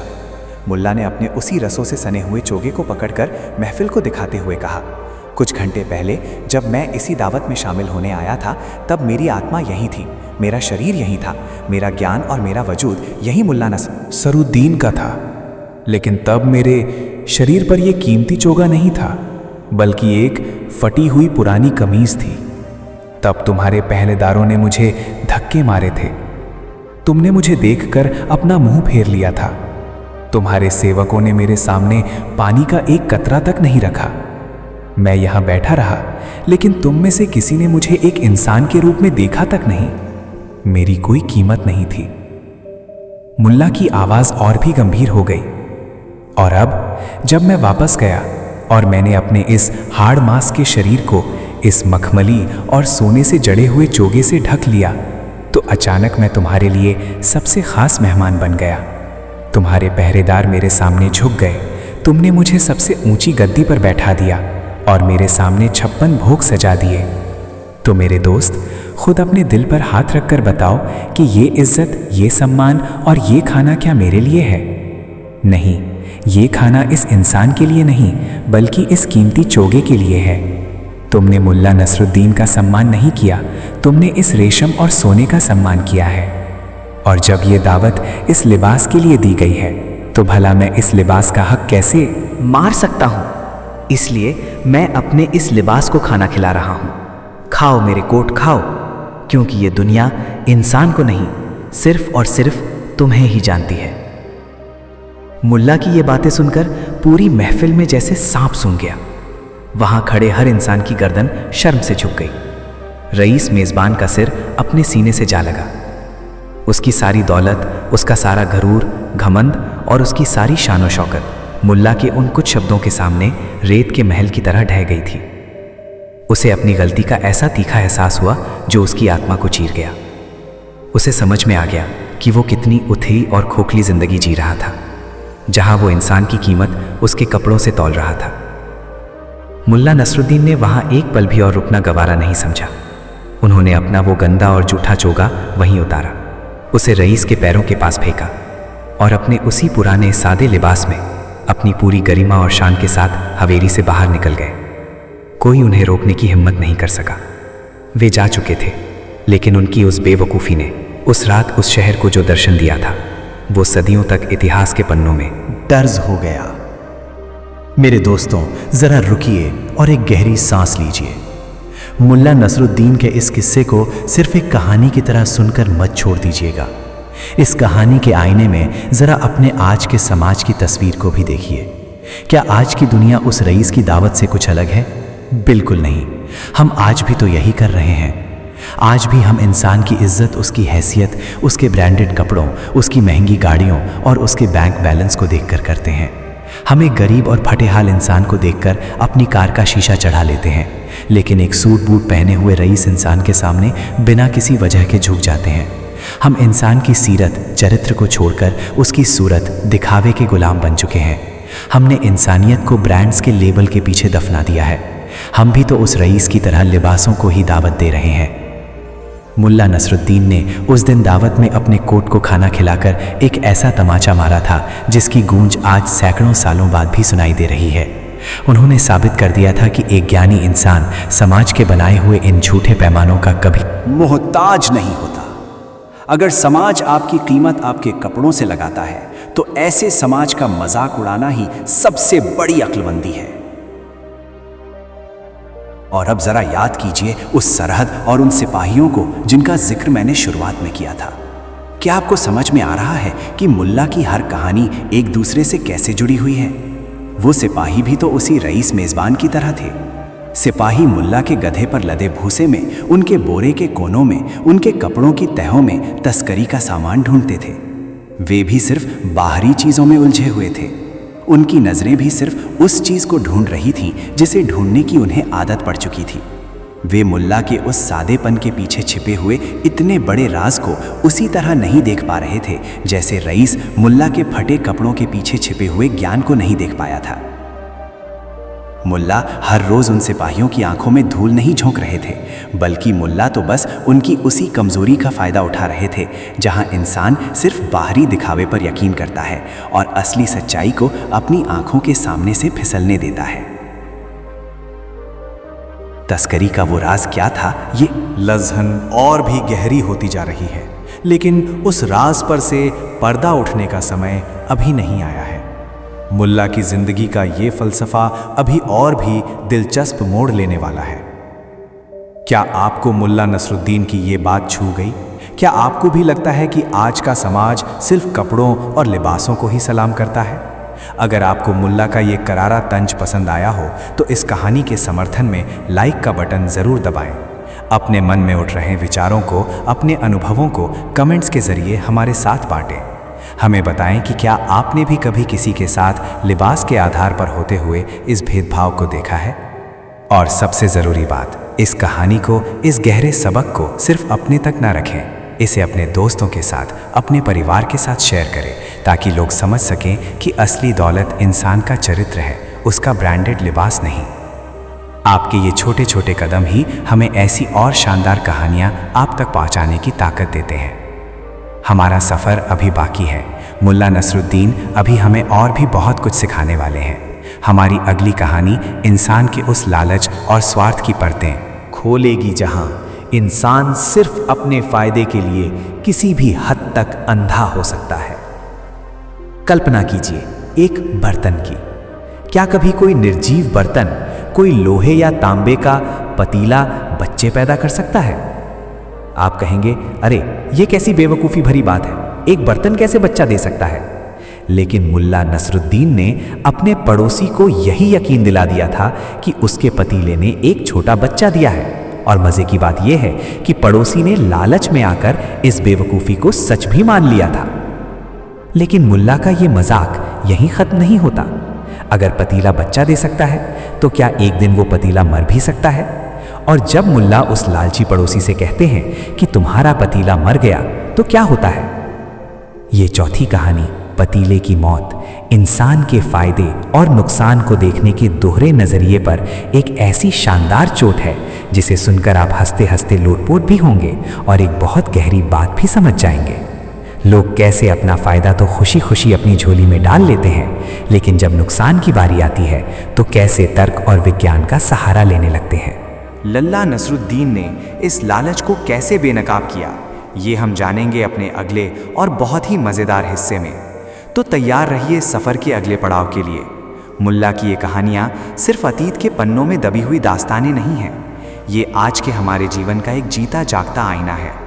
मुल्ला की इस दुनिया में हमारे साथ बने रहिए, क्योंकि जो रहस्य और जो ज्ञान इस कहानी के अंत में उस सरहद पर खुलने वाला है वो आपकी सोच की जड़ों को हमेशा के लिए बदल कर रख देगा। मिलते हैं बहुत जल्द उस पतीले की मौत की दास्तान के साथ। तब तक मुल्ला नसरुद्दीन की इस खाओ मेरे कोट वाली सीख को अपनी ज़िंदगी के जहन में जिंदा रखिएगा। इंसान का मन एक बहुत ही गहरा और रहस्यमयी जंगल है। इस जंगल में कई तरह के पेड़ उगते हैं, कुछ दया के, कुछ प्रेम के, तो कुछ ईर्ष्या और लालच के। मुल्ला नसरुद्दीन की ज़िंदगी का हर दिन इस मानवीय मन के जंगल की किसी न किसी नई पगडंडी की खोज हुआ करता था। दावत वाले उस दिन के बाद जहां मुल्ला ने अपने कीमती लिबास को खाना खिलाकर समाज के दिखावे की धज्जियां उड़ाई थीं, शहर के लोगों में एक बात तो साफ हो गई थी कि मुल्ला को समझना किसी आम इंसान के बस की बात नहीं है। उनका हर कदम एक पहेली था और उस पहेली का जवाब हमेशा इंसान की अपनी कमियों का आईना होता था। दिखावे और झूठी शान के बाद मुल्ला की नज़र अब इंसान की एक और सबसे बड़ी और सबसे पुरानी कमज़ोरी पर पड़ चुकी थी। ये कमज़ोरी थी लालच, स्वार्थ और अपने फ़ायदे के लिए तर्क और अक्ल को ताक पर रख देने की फितरत। इंसान जब अपने फ़ायदे की बात देखता है तो वो सबसे बड़ी से बड़ी बेवकूफ़ी, सबसे बड़े से बड़े झूठ को भी सच मान लेता है। लेकिन जैसे ही उसे नुकसान होता है तो उसका सारा सोया हुआ ज्ञान, उसका सारा तर्क और उसका सारा विज्ञान अचानक जाग उठता है। इंसान की इसी दोहरी मानसिकता को मुल्ला नसरुद्दीन ने एक ऐसी कहानी में पिरोया जिसे सुनकर आज भी लोग दांतों तले उंगली दबा लेते हैं। मुल्ला नसरुद्दीन के घर के ठीक बगल में एक पड़ोसी रहता था। ये पड़ोसी बहुत ही कंजूस, स्वार्थी और लालची किस्म का इंसान था। उसके पास धन दौलत की कोई कमी नहीं थी, लेकिन उसका दिल बहुत छोटा था। वो हमेशा इसी ताक में रहता था कि कहाँ से उसे मुफ्त में कुछ मिल जाए, कहाँ से उसका फ़ायदा हो जाए। वो किसी को एक सुई भी बिना अपने फ़ायदे के नहीं देता था। पड़ोस में रहने के बावजूद उसने कभी मुल्ला के ज्ञान या उनके सीधेपन का सम्मान नहीं किया। वो अक्सर मुल्ला को एक मूर्ख ही समझता था जिसे दुनियादारी की कोई समझ नहीं है। एक दिन मुल्ला नसरुद्दीन के घर कुछ दूर के रिश्तेदार और पुराने जानने वाले मेहमान बनकर आ गए। मुल्ला का घर छोटा था और उनकी गृहस्थी भी बहुत सीमित थी। मेहमानों की संख्या ज़्यादा थी, इसलिए उनके लिए खाना बनाने के वास्ते मुल्ला के पास कोई बड़ा बर्तन नहीं था। मुल्ला की पत्नी ने कहा कि घर के छोटे बर्तनों में इतने लोगों का खाना नहीं बन पाएगा, किसी पड़ोसी से एक बड़ा पतीला मांग लाइए। मुल्ला तुरंत अपने उसी लालची पड़ोसी के दरवाजे पर पहुंचे और दरवाज़ा खटखटाया। पड़ोसी ने दरवाज़ा खोला और मुल्ला को देखकर उसकी भौहें तन गईं। उसे लगा कि मुल्ला ज़रूर कुछ मांगने आया होगा। मुल्ला ने बहुत ही विनम्रता से कहा, मेरे अजीज़ पड़ोसी, मेरे घर पर कुछ खास मेहमान आए हैं, उनके लिए दावत तैयार करनी है, लेकिन मेरे पास इतना बड़ा बर्तन नहीं है जिसमें सबके लिए पुलाव पकाया जा सके। क्या आप मुझे अपना वो बड़ा वाला तांबे का पतीला 1 या 2 दिन के लिए उधार दे सकते हैं? मेरा काम होते ही मैं उसे मांज धोकर बिल्कुल चमका कर आपको वापस लौटा दूंगा। पड़ोसी मन ही मन बहुत कुढ़ा। वो अपना कीमती और बड़ा पतीला किसी को नहीं देना चाहता था, खासकर मुल्ला को तो बिल्कुल नहीं। लेकिन पड़ोस का मामला था और सीधे मुंह मना करने पर समाज में उसकी बदनामी हो सकती थी कि वो कितना कंजूस है। उसने बहुत ही बेमन से भारी मन के साथ अपना वो चमचमाता हुआ भारी तांबे का बड़ा पतीला मुल्ला को दे दिया। पतीला देते हुए उसने हिदायत भी दी, मुल्ला जी, ये मेरा सबसे कीमती और नया पतीला है, इसमें खरोंच तक नहीं आनी चाहिए, काम होते ही इसे फौरन वापस कर जाइएगा। मुल्ला ने मुस्कुराकर पतीला लिया और उसे धन्यवाद देते हुए अपने घर ले आए। दावत बहुत अच्छी रही। मेहमानों ने खाना खाया और खुशी खुशी मुल्ला को दुआएं देते हुए विदा हो गए। कुछ दिन बीत गए। पड़ोसी अपने पतीले का इंतज़ार कर रहा था। तभी एक सुबह मुल्ला नसरुद्दीन अपने हाथों में उस बड़े पतीले को उठाए पड़ोसी के दरवाजे पर पहुंचे। ला ने पतीले को अंदर और बाहर से राख और नींबू से रगड़ रगड़ कर इतना चमका दिया था कि वो सोने की तरह चमक रहा था। पड़ोसी अपना पतीला सुरक्षित देखकर खुश हुआ। लेकिन जैसे ही पड़ोसी ने पतीला अपने हाथ में लिया, उसे पतीले के अंदर से खनखनाहट की कुछ आवाज आई। उसने झांक कर देखा तो उसकी आंखें फटी रह गईं। उस बड़े पतीले के ठीक बीचों बीच एक छोटा, बहुत ही खूबसूरत और नया तांबे का पतीला रखा हुआ था। वो छोटा पतीला इतना प्यारा लग रहा था जैसे किसी ने उसे अभी अभी सांचे से निकाला हो। पड़ोसी ने बड़ी हैरानी से उस छोटे पतीले को बाहर निकाला और मुल्ला से पूछा, मुल्ला जी, ये क्या है? मेरा पतीला तो आपने बहुत अच्छी तरह से साफ कर दिया है, लेकिन ये छोटा पतीला तो मेरा नहीं है, ये इसके अंदर कैसे आ गया? मुल्ला नसरुद्दीन के चेहरे पर एक बहुत ही गंभीर, मासूम और खुश मिजाज भाव था। उन्होंने अपनी आंखें बड़ी करते हुए और अपने दोनों हाथों को हवा में हिलाते हुए कहा, अरे मेरे अजीज पड़ोसी, ये तो बहुत ही खुशी की बात है। मैं तो आपको बधाई देने आया हूँ। बात दरअसल ये है कि जब आपका पतीला मेरे घर की रसोई में रखा हुआ था तो उसी रात आपके इस बड़े पतीले ने एक बच्चे को जन्म दिया। ये छोटा पतीला उसी का बच्चा है। चूंकि बड़ा पतीला आपका है, इसलिए जाहिर है कि ये बच्चा पतीला भी आपका ही हुआ। मैं किसी दूसरे की अमानत अपने पास कैसे रख सकता था, इसलिए माँ और बच्चे दोनों को आपके सुपुर्द करने आ गया। आपको बहुत बहुत मुबारक हो। पड़ोसी ये सुनकर हक्का बक्का रह गया। उसका दिमाग कुछ पलों के लिए सुन्न पड़ गया। उसने मुल्ला की आंखों में देखा, फिर अपने हाथ में रखे उस छोटे पतीले को देखा। उसका तर्क, उसकी अक्ल और उसका विज्ञान चीख चीख कर कह रहा था कि ये असंभव है। धातु का बना हुआ कोई बेजान पतीला भला बच्चे कैसे पैदा कर सकता है? ये दुनिया का सबसे बड़ा झूठ और सबसे बड़ी बेवकूफ़ी थी। लेकिन तभी उस पड़ोसी के अंदर के लालची इंसान ने अंगड़ाई ली। उसने सोचा, मुल्ला तो है ही सिरे का पागल और बेवकूफ़, उसे दुनियादारी की क्या खबर? हो सकता है ये छोटा पतीला उसके अपने घर का हो और वो भूल गया हो, या अपनी किसी बेवकूफ़ी में इसे इसका बच्चा मान रहा हो। मुझे इस बात से क्या लेना देना? अगर एक पागल मुझे मुफ्त में एक नया और कीमती तांबे का बर्तन दे रहा है तो मैं उसे क्यों मना करूं? अगर मैं तर्क करने बैठा तो ये मुफ्त का पतीला मेरे हाथ से निकल जाएगा। पड़ोसी ने अपने ज़मीर को, अपनी अक्ल को और अपने तर्क को उसी पल अपने लालच के कुएं में धकेल दिया। उसने अपने चेहरे पर एक झूठी खुशी ओढ़ ली और मुस्कुराते हुए बोला, अरे वाह मुल्ला जी, ये तो सच में बहुत बड़ा चमत्कार है। मेरे पतीले ने बच्चा दिया है। मैं तो बहुत खुशकिस्मत हूँ। आपकी इस ईमानदारी का बहुत बहुत शुक्रिया कि आपने मेरा पतीला और उसका बच्चा मुझे सौंप दिया। पड़ोसी ने खुशी खुशी दोनों पतीले घर के अंदर रख लिए। वो दिन भर अपने दोस्तों और रिश्तेदारों को मन ही मन मुल्ला की बेवकूफ़ी के किस्से सुना सुनाकर हंसता रहा और अपनी इस मुफ्त की कमाई पर खुश होता रहा। उसे लगा कि उसने दुनिया के सबसे बड़े बेवकूफ़ को ठग लिया है। वक्त का पहिया अपनी रफ्तार से घूमता रहा। कुछ महीने और बीत गए। सर्दियाँ ख़त्म हो रही थीं और बसंत का मौसम दस्तक दे रहा था। एक दिन मुल्ला नसरुद्दीन फिर से उस लालची पड़ोसी के दरवाजे पर पहुँचे।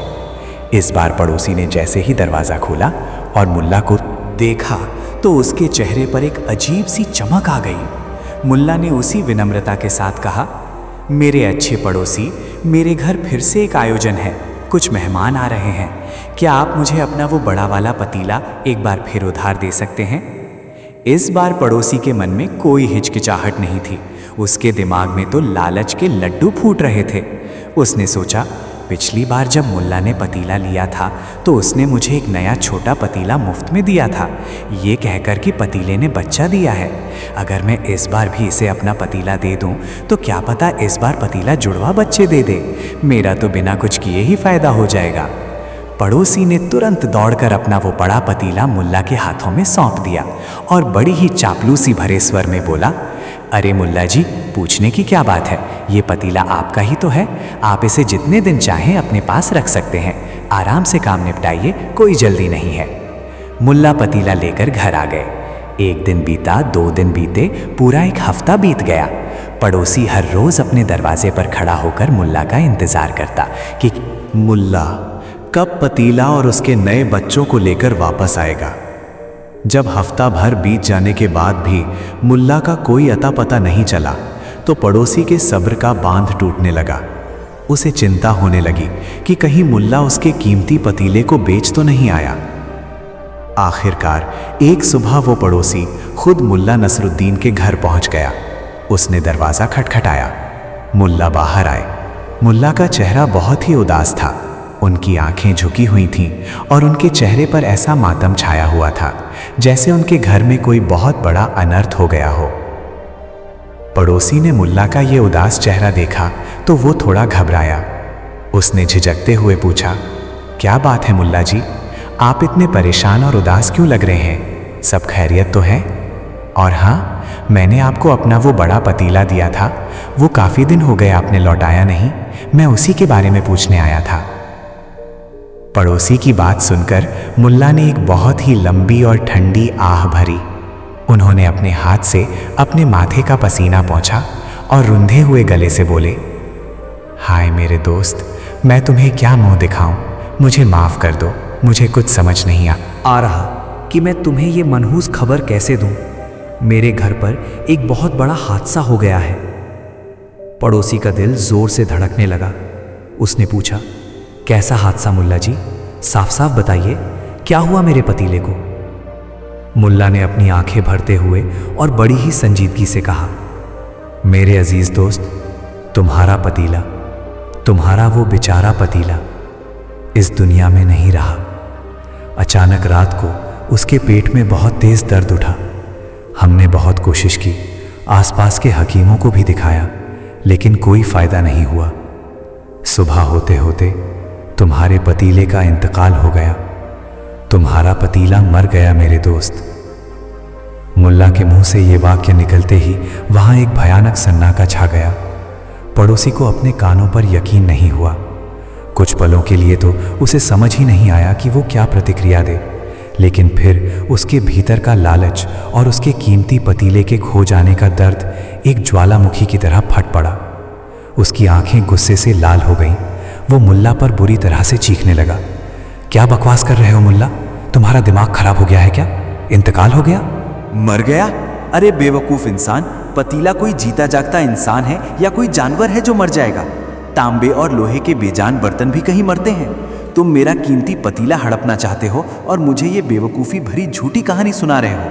मुझे पागल मत बनाओ और मेरा पतीला चुपचाप मेरे हवाले कर दो, वरना मैं पूरे शहर में तुम्हारी इस चोरी का ढिंढोरा पीट दूंगा और शहर के काजी के पास तुम्हारी शिकायत करूंगा। पड़ोसी गुस्से से हाँफ रहा था। उसकी नसें तन गई थीं। वो तर्क दे रहा था, वो विज्ञान की बातें कर रहा था, वो निर्जीव चीज़ों के गुण बता रहा था। वो मुल्ला को दुनिया का सबसे बड़ा झूठा और धोखेबाज साबित करने पर तुला था। मुल्ला नसरुद्दीन बिल्कुल शांत खड़े रहे। उन्होंने पड़ोसी को अपना सारा गुस्सा और सारा तर्क बाहर निकालने का पूरा मौका दिया। जब पड़ोसी चीख चीख कर थक गया और शांत हुआ, तब मुल्ला ने अपना सिर ऊपर उठाया। उनके चेहरे से वो उदासी और वो मातम पूरी तरह से गायब हो चुका था। उसकी जगह उनकी आंखों में एक बहुत ही पैनी, चुभने वाली और गहरी समझ की चमक थी। मुल्ला ने पड़ोसी के कंधे पर हाथ रखा और इस आवाज में बात की जिसमें कोई मजाक नहीं था, बल्कि एक बहुत कड़वा सच था। मुल्ला ने कहा, शांत हो जाओ मेरे दोस्त, इतने आग बबूला क्यों हो रहे हो? जरा अपने ही दिल और दिमाग से एक सवाल पूछो। आज तुम चीख चीख कर कह रहे हो कि एक बेजान धातु का बर्तन कभी मर नहीं सकता। तुम्हारा तर्क कहता है कि ये असंभव है। तो मेरे दोस्त, जब कुछ महीने पहले मैंने तुमसे कहा था कि तुम्हारे इसी बेजान पतीले ने एक बच्चे को जन्म दिया है, तब तुम्हारा ये ज्ञान, तुम्हारा ये तर्क और तुम्हारा ये विज्ञान कहाँ घास चरने गया था? तब तुमने ये क्यों नहीं कहा कि एक धातु का बर्तन बच्चा नहीं दे सकता? पड़ोसी के पास इस सवाल का कोई जवाब नहीं था। उसके होंठ सिल गए। मुल्ला ने अपनी बात जारी रखते हुए कहा, मैं बताता हूँ क्यों। क्योंकि तब उस छोटे पतीले के रूप में तुम्हें मुफ्त का फायदा दिख रहा था। तुम्हारा लालच इतना बड़ा था कि उसने तुम्हारी अक्ल पर पर्दा डाल दिया था। तुमने एक असंभव और झूठी बात को भी सिर्फ इसीलिए सच मान लिया क्योंकि उसमें तुम्हारा स्वार्थ छिपा था। लेकिन आज जब उस पतीले के मरने की बात आई है तो उस में तुम्हारा नुकसान है। और जब इंसान का नुकसान होता है तो उसे अचानक दुनिया के सारे तर्क और नियम याद आ जाते हैं। मुल्ला ने अपना हाथ पीछे खींचा और एक बहुत ही गंभीर लहजे में बोले, याद रखो मेरे दोस्त, ये दुनिया एक ही नियम पर चलती है। जो चीज़ पैदा हो सकती है उसका मरना भी तय है। अगर तुम लालच में आकर किसी बर्तन के बच्चे पैदा करने वाले चमत्कार को बिना सवाल किए स्वीकार कर सकते हो तो आज तुम्हें उसी बर्तन के मरने की हकीकत को भी स्वीकार करना ही होगा। तुम फायदे को गले लगाना चाहते हो और नुकसान से मुंह मोड़ना चाहते हो। ये दोहरा पैमाना इस ब्रह्मांड में नहीं चलता।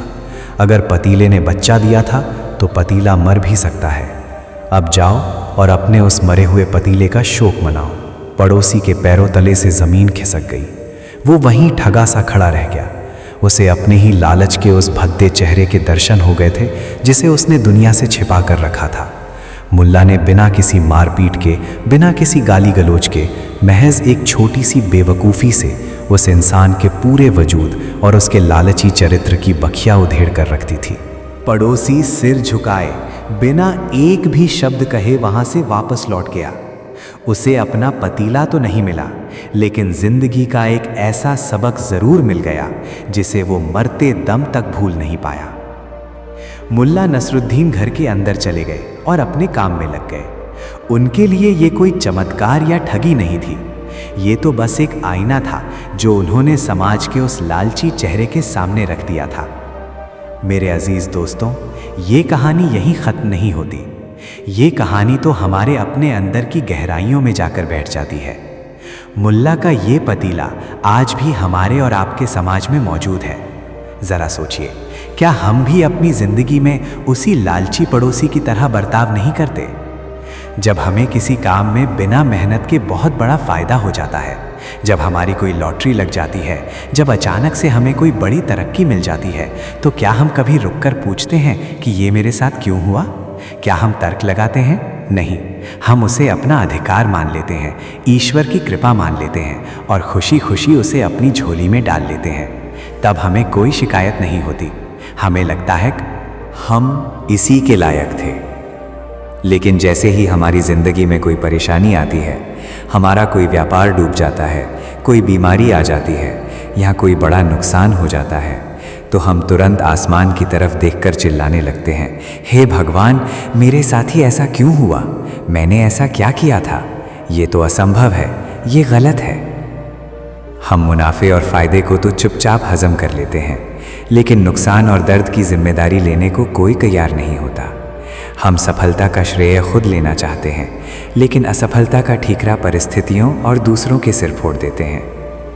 मुल्ला नसरुद्दीन का ये मरा हुआ पतीला हमें यही याद दिलाता है कि जीवन में सुख और दुख, फ़ायदा और नुकसान एक ही सिक्के के दो पहलू हैं। अगर आप किसी चीज़ के पैदा होने की खुशी मनाते हैं, तो आपको उसके ख़त्म होने का शोक भी पूरे होशो हवास में स्वीकार करना होगा। जो इंसान सिर्फ फ़ायदे का लालच रखता है और नुकसान को नकारता है, वो उस पड़ोसी की तरह अपना असली बड़ा पतीला यानी अपनी शांति और अपना सुकून हमेशा के लिए खो बैठता है। मुल्ला नसरुद्दीन की इस गहरी सीख को अगर हम समझ पाए हैं तो यकीनन आप दुनिया की उस भीड़ से अलग हो चुके हैं जो बिना सोचे समझे सिर्फ फ़ायदे के पीछे भाग रही है। अगर मुल्ला का ये करारा तमाचा आपके दिल तक पहुंचा है तो अपनी इस समझ को एक दिशा दें। इस वीडियो को अपना भरपूर प्यार दें। लाइक का बटन दबाकर हमें ये एहसास कराएं कि आप मुल्ला के इस दर्शन को जी रहे हैं। नीचे कमेंट्स का हिस्सा सिर्फ कुछ लिखने के लिए नहीं है, ये आपकी अपनी अदालत है। हमें लिखकर बताइए कि क्या आपने भी अपने आसपास ऐसे लोगों को देखा है जो फ़ायदे के वक्त अंधे हो जाते हैं और नुकसान के वक्त ज्ञानी बन जाते हैं? क्या आपने खुद भी कभी ऐसा अनुभव किया है? आपके विचार, आपकी कहानियाँ और आपके अनुभव ही इस महफिल की असली जान है। और याद रखिए, ज्ञान बांटने से बढ़ता है। इस पतीले की कहानी को अपने उस हर दोस्त, हर रिश्तेदार और हर उस इंसान तक शेयर करें जो हमेशा सिर्फ अपने फ़ायदे की बात करता है। उसे ये कहानी सुनाएं और बिना कुछ कहे उसे मुल्ला का ये आईना दिखाएं। आपका एक शेयर किसी इंसान की सोच का पूरा नज़रिया बदल सकता है और ऐसी ही ज़िंदगी बदल देने वाली दिमाग के दरवाज़ों को खोलने वाली कहानियों के सफ़र में हमेशा हमारे साथ बने रहने के लिए चैनल को सब्सक्राइब करना ना भूलें। मुल्ला नसरुद्दीन की ये दुनिया अभी आपको बहुत कुछ देने वाली है। और अब मेरे दोस्तों, अपने दिलों की धड़कनों को थाम लीजिए, क्योंकि हम इस महाकाव्य के उस मोड़ पर आ पहुंचे हैं जिसका इंतजार आपको इस सफर की सबसे पहली कहानी से था। याद है ना वो सरहद, वो बेवकूफ से दिखने वाले मुल्ला, उनका वो शांत और धीमी चाल वाला गधा, गधे की पीठ पर लदा हुआ वो भारी भूसा, और उस सरहद पर तैनात वे खूंखार और चालाक सिपाही मुल्ला की हर चीज की तलाशी लेते थे। वे भूसे के तिनके को छान मारते थे, वे मुल्ला के कपड़ों को सूंघते थे, वे हर दिन मुल्ला की आंखों में झांककर उस चोरी को, उस तस्करी को पकड़ने की कोशिश करते थे, जिसे मुल्ला बड़े ही इत्मीनान से हर रोज उनके सामने से गुजार ले जाते थे। बरसों तक ये सिलसिला चला। सिपाही बूढ़े हो गए, मुल्ला के गधों की पीढ़ियां बदल गईं, लेकिन वो राज कभी किसी के सामने नहीं आया। आखिरकार जब मुल्ला ने ये काम छोड़ दिया और एक सिपाही ने रिटायरमेंट के बाद मुल्ला से वो राज पूछा, तो मुल्ला ने जो जवाब दिया उसने उस सिपाही के पैरों तले जमीन खिसका दी थी। मुल्ला का वो जवाब सिर्फ एक सिपाही के लिए नहीं था, वो पूरी मानव जाति के लिए एक ऐसा सबक था जो बताता है कि अक्सर हम अपनी जिंदगी की सबसे बड़ी सच्चाइयों को इसलिए नहीं देख पाते क्योंकि हम छोटी छोटी बारीकियों में इतना उलझ जाते हैं कि हमारी नजरें सामने खड़ी सच्चाई को ही पार कर जाती हैं। मुल्ला आखिर किस चीज की तस्करी कर रहे थे? कैसे उन्होंने इतने सालों तक उस पूरे साम्राज्य की आंखों में धूल झोंकी, और उस तस्करी के पीछे ऐसा कौन सा जीवन दर्शन छिपा था जो हमारी और आपकी जिंदगी की सबसे बड़ी भूल को बेनकाब करता है? ये सब खुलेगा हमारे इस सफर के आखिरी और सबसे रोमांचक पड़ाव में। इस 5वें हिस्से में हम सिर्फ एक राज नहीं खोलेंगे, बल्कि इंसान के देखने और समझने की क्षमता के एक बहुत बड़े भ्रम को तोड़ेंगे। तैयार रहिए इस महान रहस्य के पर्दाफाश के लिए। मुल्ला नसरुद्दीन की कहानियों का ये सफ़र अपने सबसे चरम और सबसे ज्ञानवर्धक शिखर पर पहुंचने वाला है। उस सरहद की मिट्टी और उस गधे की चाल में छिपा हुआ वो राज अब आपके सामने आने के लिए बेताब है। मुल्ला नसरुद्दीन की उस आखिरी बेवकूफ़ी के साथ जिसने दुनिया की सबसे बड़ी अक्लमंदी को जन्म दिया। वक्त का पहिया अपनी धुरी पर बिना रुके, बिना थके घूमता रहता है। दुनिया बदल जाती है, लोग बदल जाते हैं, इमारतें खंडहर हो जाती हैं और खंडहर फिर से नई इमारतों की नींव बन जाते हैं। लेकिन जो चीज़ कभी नहीं बदलती वो है इंसान की फितरत। इस पूरे सफ़र में हमने मुल्ला नसरुद्दीन की ज़िंदगी के कई पन्ने पलटे हैं। हमने अंधेरे कमरे की खोई हुई चाबी को सड़क की रोशनी में ढूंढने वाली उस पहली भूल को समझा। हमने गधे पर उल्टे बैठकर समाज के सीधेपन पर तंज कसने वाली उस सवारी को महसूस किया। हमने मखमली लिबास को खाना खिलाकर इंसानियत की कीमत बताने वाले उस दावत के मंजर को देखा, और हमने लालच में अंधे होकर एक बर्तन के बच्चे पैदा होने और फिर उसी बर्तन के मर जाने की उस कड़वी हकीकत का सामना किया। लेकिन इन सब के बीच उस पहली कहानी से लेकर इस आखिरी मोड़ तक एक बहुत बड़ा सवाल हमारे जहन में लगातार गूंज रहा है। एक ऐसा रहस्य जिसने हमें इस पूरे सफ़र में बांधे रखा। वो सरहद, वे सिपाही और मुल्ला की वो रहस्यमयी तस्करी। मुल्ला नसरुद्दीन, जिन्हें दुनिया बेवकूफ़ समझती थी, आखिर ऐसा क्या कर रहे थे जिसने एक पूरी हुकूमत के पसीने छुड़ा दिए थे? आज इस कहानी के अंतिम और सबसे बड़े पड़ाव पर उस रहस्य से पर्दा उठने का समय आ गया है। ये सिर्फ एक राज का खुलना नहीं है, बल्कि ये इंसान के देखने, समझने और सोचने की क्षमता पर पड़ा हुआ सबसे बड़ा और सबसे भारी पर्दा है, जिसे मुल्ला अपनी उसी चिरपरिचित मुस्कान के साथ हमेशा के लिए हटाने वाले हैं। तो अपने मन को शांत कीजिए और चलिए मेरे साथ उस दूर की सरहद पर, जहां से इस महाकाव्य का सबसे बड़ा दर्शन जन्म लेता है। ये उन दिनों की बात है जब मुल्ला नसरुद्दीन थोड़े जवान हुआ करते थे और उनके पैरों में दुनिया नापने की ताकत थी।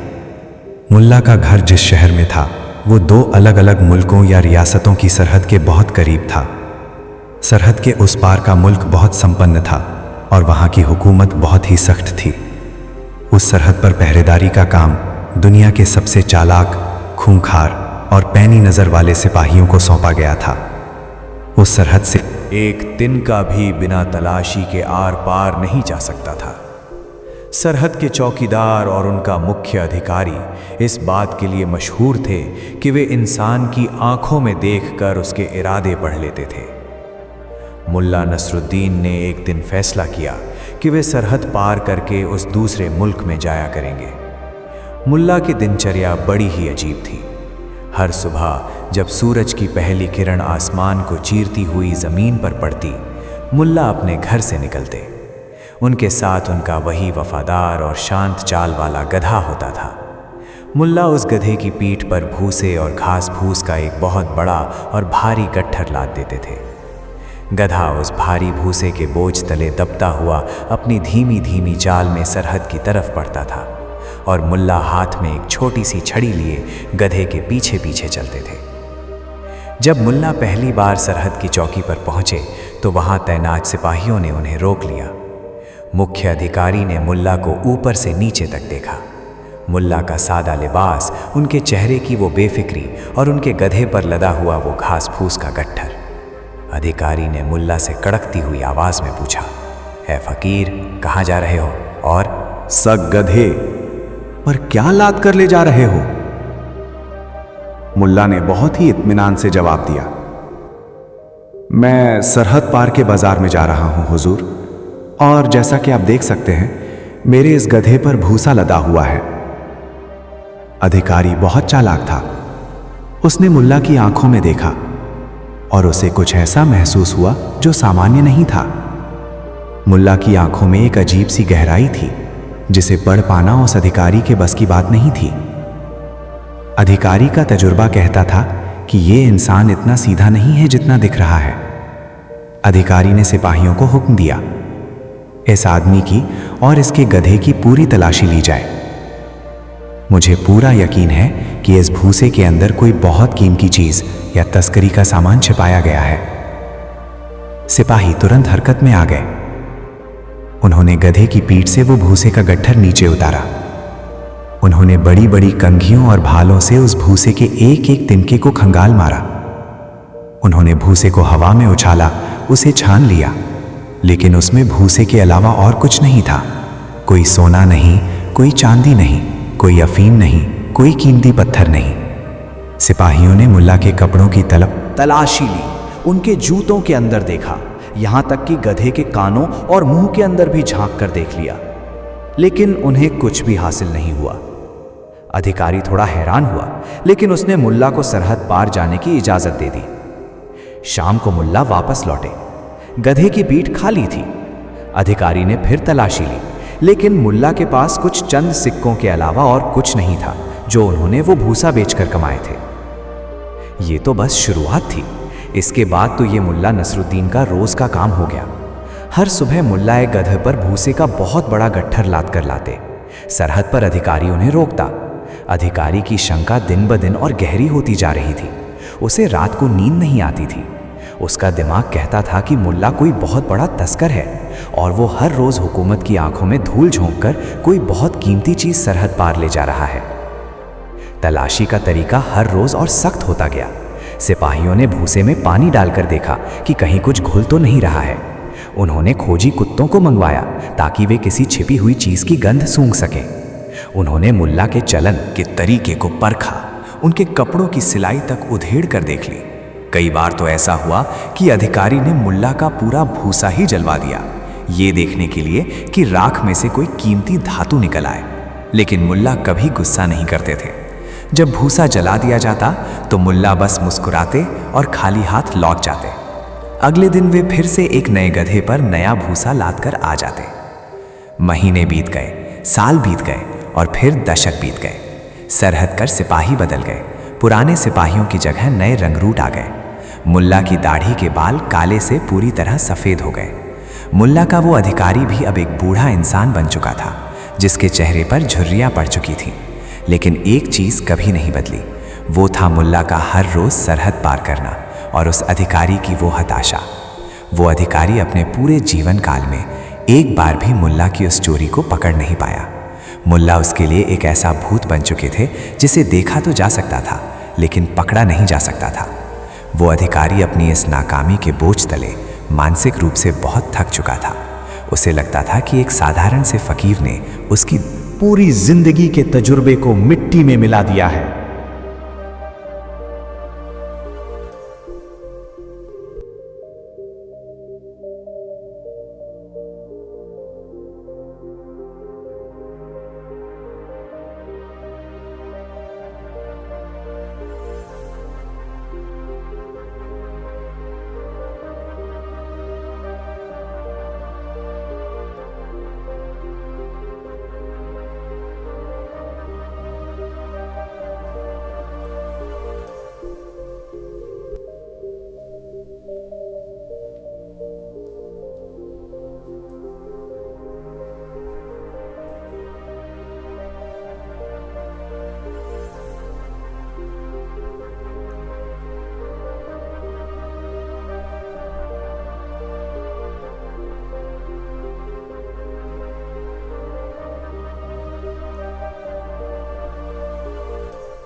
चाय पी रहा था कि तभी उसकी नज़र सामने से गुजरते हुए एक कमज़ोर और बूढ़े इंसान पर पड़ी। वो कोई और नहीं, मुल्ला नसरुद्दीन थे। मुल्ला हाथ में एक लाठी लिए अपनी उसी पुरानी और शान चाल से चले आ रहे थे। अधिकारी के अंदर का वो पुराना सिपाही अचानक से जाग उठा। वो तेज़ी से अपनी कुर्सी से उठा और दौड़ता हुआ मुल्ला के पास पहुंचा। मुल्ला ने उसे देखा और मुस्कुरा दिए। मुल्ला ने उसे तुरंत पहचान लिया था। अधिकारी ने मुल्ला के दोनों हाथ अपने हाथों में पकड़ लिए। अधिकारी की आंखें डबडबाई हुई थीं और उसके गले में एक अजीब सी कशमकश थी। उसने मुल्ला से एक बहुत ही कांपती हुई लेकिन मिन्नत भरी आवाज़ में कहा, मुल्ला जी, मैं आपसे एक बहुत बड़ी इल्तिजा करने आया हूँ। मैं वही अधिकारी हूँ जो सरहद पर बरसों तक आपकी तलाशी लेता रहा। अब मैं कोई सिपाही नहीं हूँ। मैंने अपनी वर्दी उतार दी है। मेरा उस हुकूमत से कोई लेना देना नहीं है। अब मैं आपको गिरफ्तार नहीं कर सकता। मैं आपको कोई सज़ा नहीं दे सकता। हम दोनों अब इस दुनिया के कानून से आज़ाद हैं और बहुत जल्द इस दुनिया से भी जाने वाले हैं। अधिकारी ने एक गहरी सांस ली और अपनी बात को आगे बढ़ाते हुए कहा, लेकिन मुल्ला जी, एक सवाल है जो पिछले कई दशकों से मेरी रूह को नोच रहा है। इस सवाल ने मेरी रातों की नींद और मेरे दिन का चैन छीन लिया है। मैं पूरी जिंदगी इस बात का दावा करता रहा कि मेरी नज़रों से कोई तस्कर बच नहीं सकता, लेकिन आपने मेरी आंखों के सामने बरसों तक तस्करी की है। ये मैं बहुत अच्छी तरह जानता हूँ। मुझे बस इतना बता दीजिए, खुदा के वास्ते मुझे मेरे इस दिमागी अजाब से आज़ाद कर दीजिए कि आखिर आप किस चीज़ की तस्करी करते थे। उस भूसे के अंदर आपने ऐसा क्या छिपाया था जो दुनिया का कोई कुत्ता सूंघ नहीं पाया, कोई कंघी उसे निकाल नहीं पाई और कोई आग उसे जला नहीं पाई। वो राज क्या था मुल्ला जी? मैं बस वो राज जानकर सुकून से मरना चाहता हूँ। मुल्ला नसरुद्दीन ने उस बूढ़े और टूटे हुए अधिकारी की आंखों में बहुत ही करुणा और प्रेम से देखा। मुल्ला के होठों पर वही बरसों पुरानी गहरी और ब्रह्मांड के सारे दर्शन को अपने अंदर समेटे हुए एक मुस्कान उभर आई। मुल्ला ने बहुत ही शांति से एक ठंडी हवा के झोंके जैसी आवाज में कहा, मेरे अजीज दोस्त, तुम बरसों तक उस भूसे में मेरी चोरी ढूंढते रहे। तुमने भूसे का एक एक तिनका छान मारा, लेकिन सच्चाई ये है कि मैंने उस भूसे में कभी कुछ छिपाया ही नहीं था। वो भूसा सिर्फ भूसा ही था, उसमें कुछ भी नहीं था। अधिकारी हैरान रह गया। उसने कहा, अगर भूसे में कुछ नहीं था तो फिर आप हर रोज सरहद पर क्या ले जाते थे? आप तस्करी तो करते थे, ये मुझे पता है। तो फिर वो तस्करी किस चीज़ की थी मुल्ला? मुल्ला नसरुद्दीन ने अपनी छड़ी पर थोड़ा सा जोर दिया, अधिकारी के कंधे को थपथपाया और बोले, मेरे दोस्त, मैं गधों की तस्करी करता था। मैं गधों की तस्करी करता था। ये एक वाक्य, ये एक छोटा सा जुमला उस अधिकारी के कानों में किसी बिजली की तरह गिरा। वो पत्थर की मूरत बन गया। उसके पैरों तले से जमीन खिसक गई और आसमान जैसे उसके सिर पर आ गिरा। उसका मुंह खुला का खुला रह गया और उसकी आंखें अवाक होकर मुल्ला को देखती रह गईं। उसके दिमाग में पिछले कई दशकों का वो पूरा मंजर एक फिल्म की तरह घूमने लगा। मुल्ला हर रोज एक नया गधा लेकर आते थे। अधिकारी की नज़र हमेशा गधे की पीठ पर लदे हुए उस भूसे पर होती थी। वो भूसे के अंदर का राज ढूंढने में इतना अंधा हो चुका था कि जो चीज़ सबसे साफ, सबसे बड़ी और खुलेआम उसकी आंखों के सामने थी, वो गधा, उसे वो कभी देख ही नहीं पाया। मुल्ला उस सरहद के पार जाकर भूसा नहीं बेचते थे, बल्कि वे उस गधे को ही बेच देते थे और अगले दिन एक नए गधे के साथ फिर से सरहद पार करते थे। अधिकारी अपने माथे पर हाथ रखकर वहीं जमीन पर बैठ गया। वो अपनी इस सबसे बड़ी बेवकूफ़ी पर, अपनी इस अंधी समझ पर कभी हंसता तो कभी रोने लगता। वो छोटी छोटी बारीकियों में इतना उलझ गया था कि सबसे बड़ी सच्चाई उसकी आंखों के सामने से गुजरती रही और वो उसे कभी पकड़ नहीं पाया। मुल्ला नसरुद्दीन वहाँ से अपनी उसी शांत चाल में आगे बढ़ गए।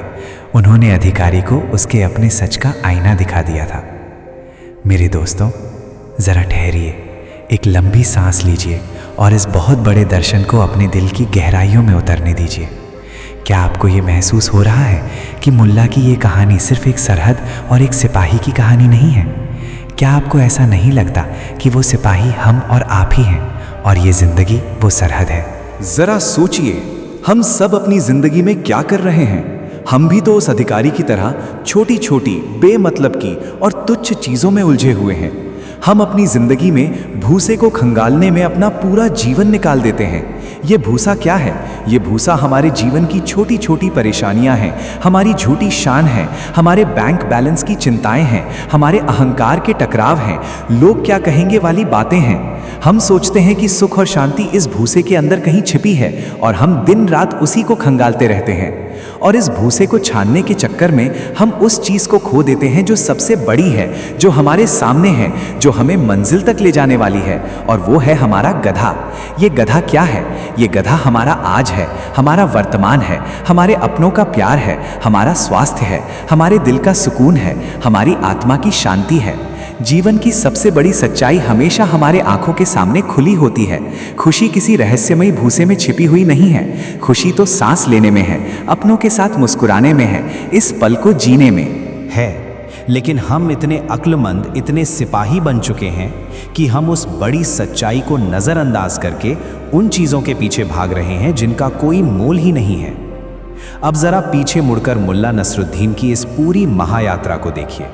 इन सभी कहानियों में एक ही धागा पिरोया हुआ है। पहली कहानी में हम अंधेरे कमरे में खोई हुई चाबी को बाहर रोशनी में ढूंढ रहे थे। वहां भी हम यही गलती कर रहे थे। हम अपने भीतर की शांति को बाहर की चकाचौंध में ढूंढने की कोशिश कर रहे थे, क्योंकि बाहर ढूंढना आसान था। हमने असलियत को छोड़कर दिखावे का रास्ता चुना था। दूसरी कहानी में मुल्ला गधे पर उल्टे बैठे थे। वहां भी समाज वही गलती कर रहा था। लोग ये देखने में उलझे हुए थे कि इंसान उल्टा बैठा है, लेकिन कोई ये नहीं देख पाया कि वो इंसान ऐसा करके अपनों का सम्मान कर रहा है। लोग नियम और कायदों के भूसे में खो गए और सम्मान रूपी गधे को नहीं देख पाए। तीसरी कहानी में मुल्ला ने अपने मखमली कोट को काना खिलाया। उस दावत में मौजूद रईस और मेहमान भी तो उसी सिपाही की तरह अंधे थे। वे मुल्ला के फटे पुराने कपड़ों के भूसे को देख रहे थे, लेकिन मुल्ला के अंदर छिपे हुए एक महान ज्ञानी इंसान की सच्चाई को नहीं देख पाए। उन्होंने इंसानियत की सबसे बड़ी हकीकत को कपड़ों के वजन से तौल दिया। चौथी कहानी में उस लालची पड़ोसी ने पतीले के बच्चा देने की बात मान ली थी। वहां भी वो इंसान फायदे के लालच रूपी भूसे में इतना अंधा हो गया कि उसे विज्ञान और तर्क की साफ साफ दिखाई देने वाली सच्चाई नजर ही नहीं आई, और जब उसे नुकसान हुआ तब जाकर उसकी आंखें खुली। मुल्ला नसरुद्दीन कोई जोकर या बेवकूफ नहीं थे। वे तो एक ऐसे महान फकीर थे जिन्होंने अपनी बेवकूफियों का लिबास ओढ़कर इस दुनिया के सबसे बड़े और सबसे कड़वे सच को हमारे सामने लाकर खड़ा कर दिया।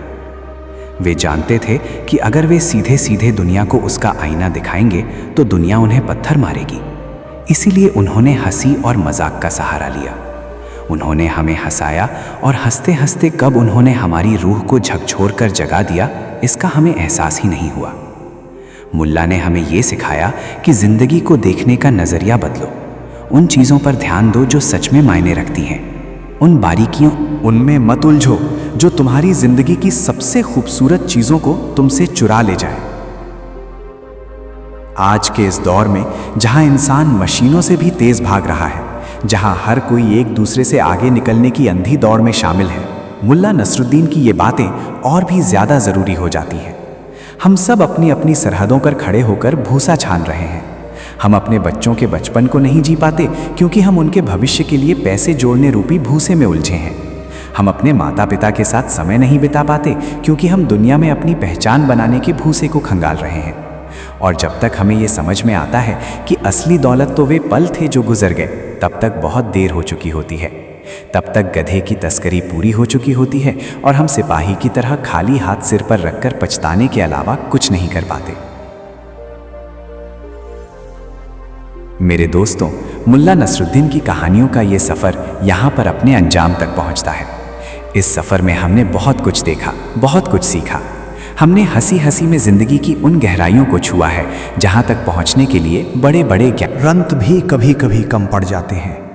मुल्ला का वो गधा, वो पतीला, वो कोट, वो चाबी और वो सरहद, ये सब आज से आपके जीवन के ऐसे साथी बन जाने चाहिए जो आपको हर मोड़ पर सही रास्ता दिखाएं। जब भी आप किसी छोटी सी परेशानी में बहुत ज़्यादा उलझने लगे तो मुल्ला के उस गधे को याद कर लीजिएगा।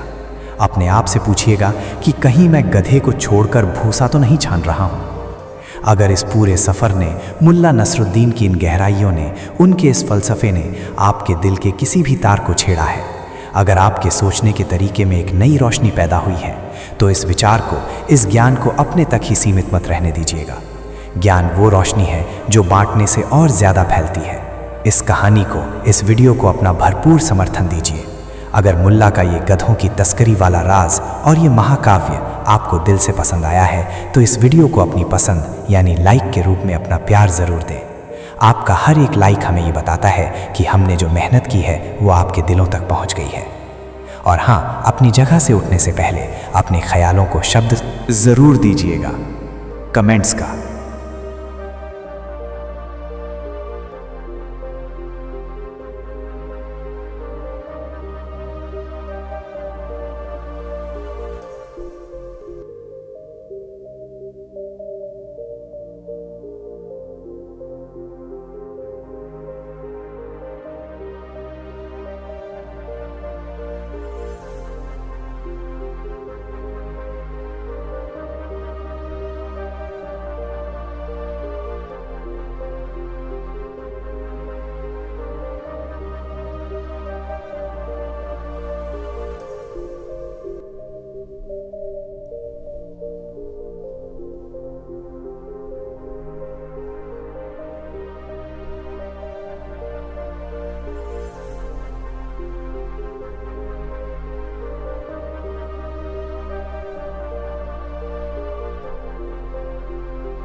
बनने के लिए सब्सक्राइब का बटन जरूर दबा लें और साथ में घंटी के निशान को भी सक्रिय कर लें, ताकि जब भी कोई नई और शानदार कहानी आए तो उसकी दस्तक सबसे पहले आपके दरवाजे पर हो। मुल्ला नसरुद्दीन की ये दुनिया बहुत विशाल है। उनकी सीख हमारी जिंदगी के हर कदम पर हमारा मार्गदर्शन कर सकती है। बस शर्त यह है कि हम उनकी बातों को उस सिपाही की तरह ना देखें, बल्कि उस खुले दिल वाले इंसान की तरह देखें जो हंसने के साथ साथ जीवन का दर्शन समझना जानता हो। तो दोस्तों, जिंदगी और कुछ नहीं, बस हमारे अपने कर्मों की गूंज है। जो हम आज बोते हैं वही हम कल काटते हैं। आज की इन कहानियों में से आपको किस कहानी ने सबसे ज्यादा सोचने पर मजबूर किया? क्या आपने भी कभी अपनी जिंदगी में कर्म को लौट कर आते देखा है? चाहे वो आपकी कोई छोटी सी नेकी हो जिसका सिला आपको चमत्कार की तरह मिला हो, या कोई और अनुभव, अपने वो किस्से नीचे कमेंट्स में हमारे साथ ज़रूर साझा करें। अगर इन कहानियों ने आपके दिल को छुआ है और आपको ये विश्वास दिलाया है कि अच्छे कर्मों का फल हमेशा अच्छा होता है, तो इस वीडियो को एक लाइक ज़रूर दें। आज दुनिया को अच्छाई और सकारात्मकता की बहुत ज़रूरत है, इसलिए इस वीडियो को अपने दोस्तों और परिवार के साथ शेयर करें ताकि उन्हें भी सही रास्ते पर चलने की प्रेरणा मिल सके। और हाँ, जिंदगी को राह दिखाने वाली ऐसी ही और शानदार कहानियों के लिए हमारे चैनल को सब्सक्राइब करना बिल्कुल ना भूलें। मिलते हैं अगली कहानी में, तब तक अपने कर्मों को नेक रखिए और मुस्कुराते रहिए। जय हिंद, जय भारत।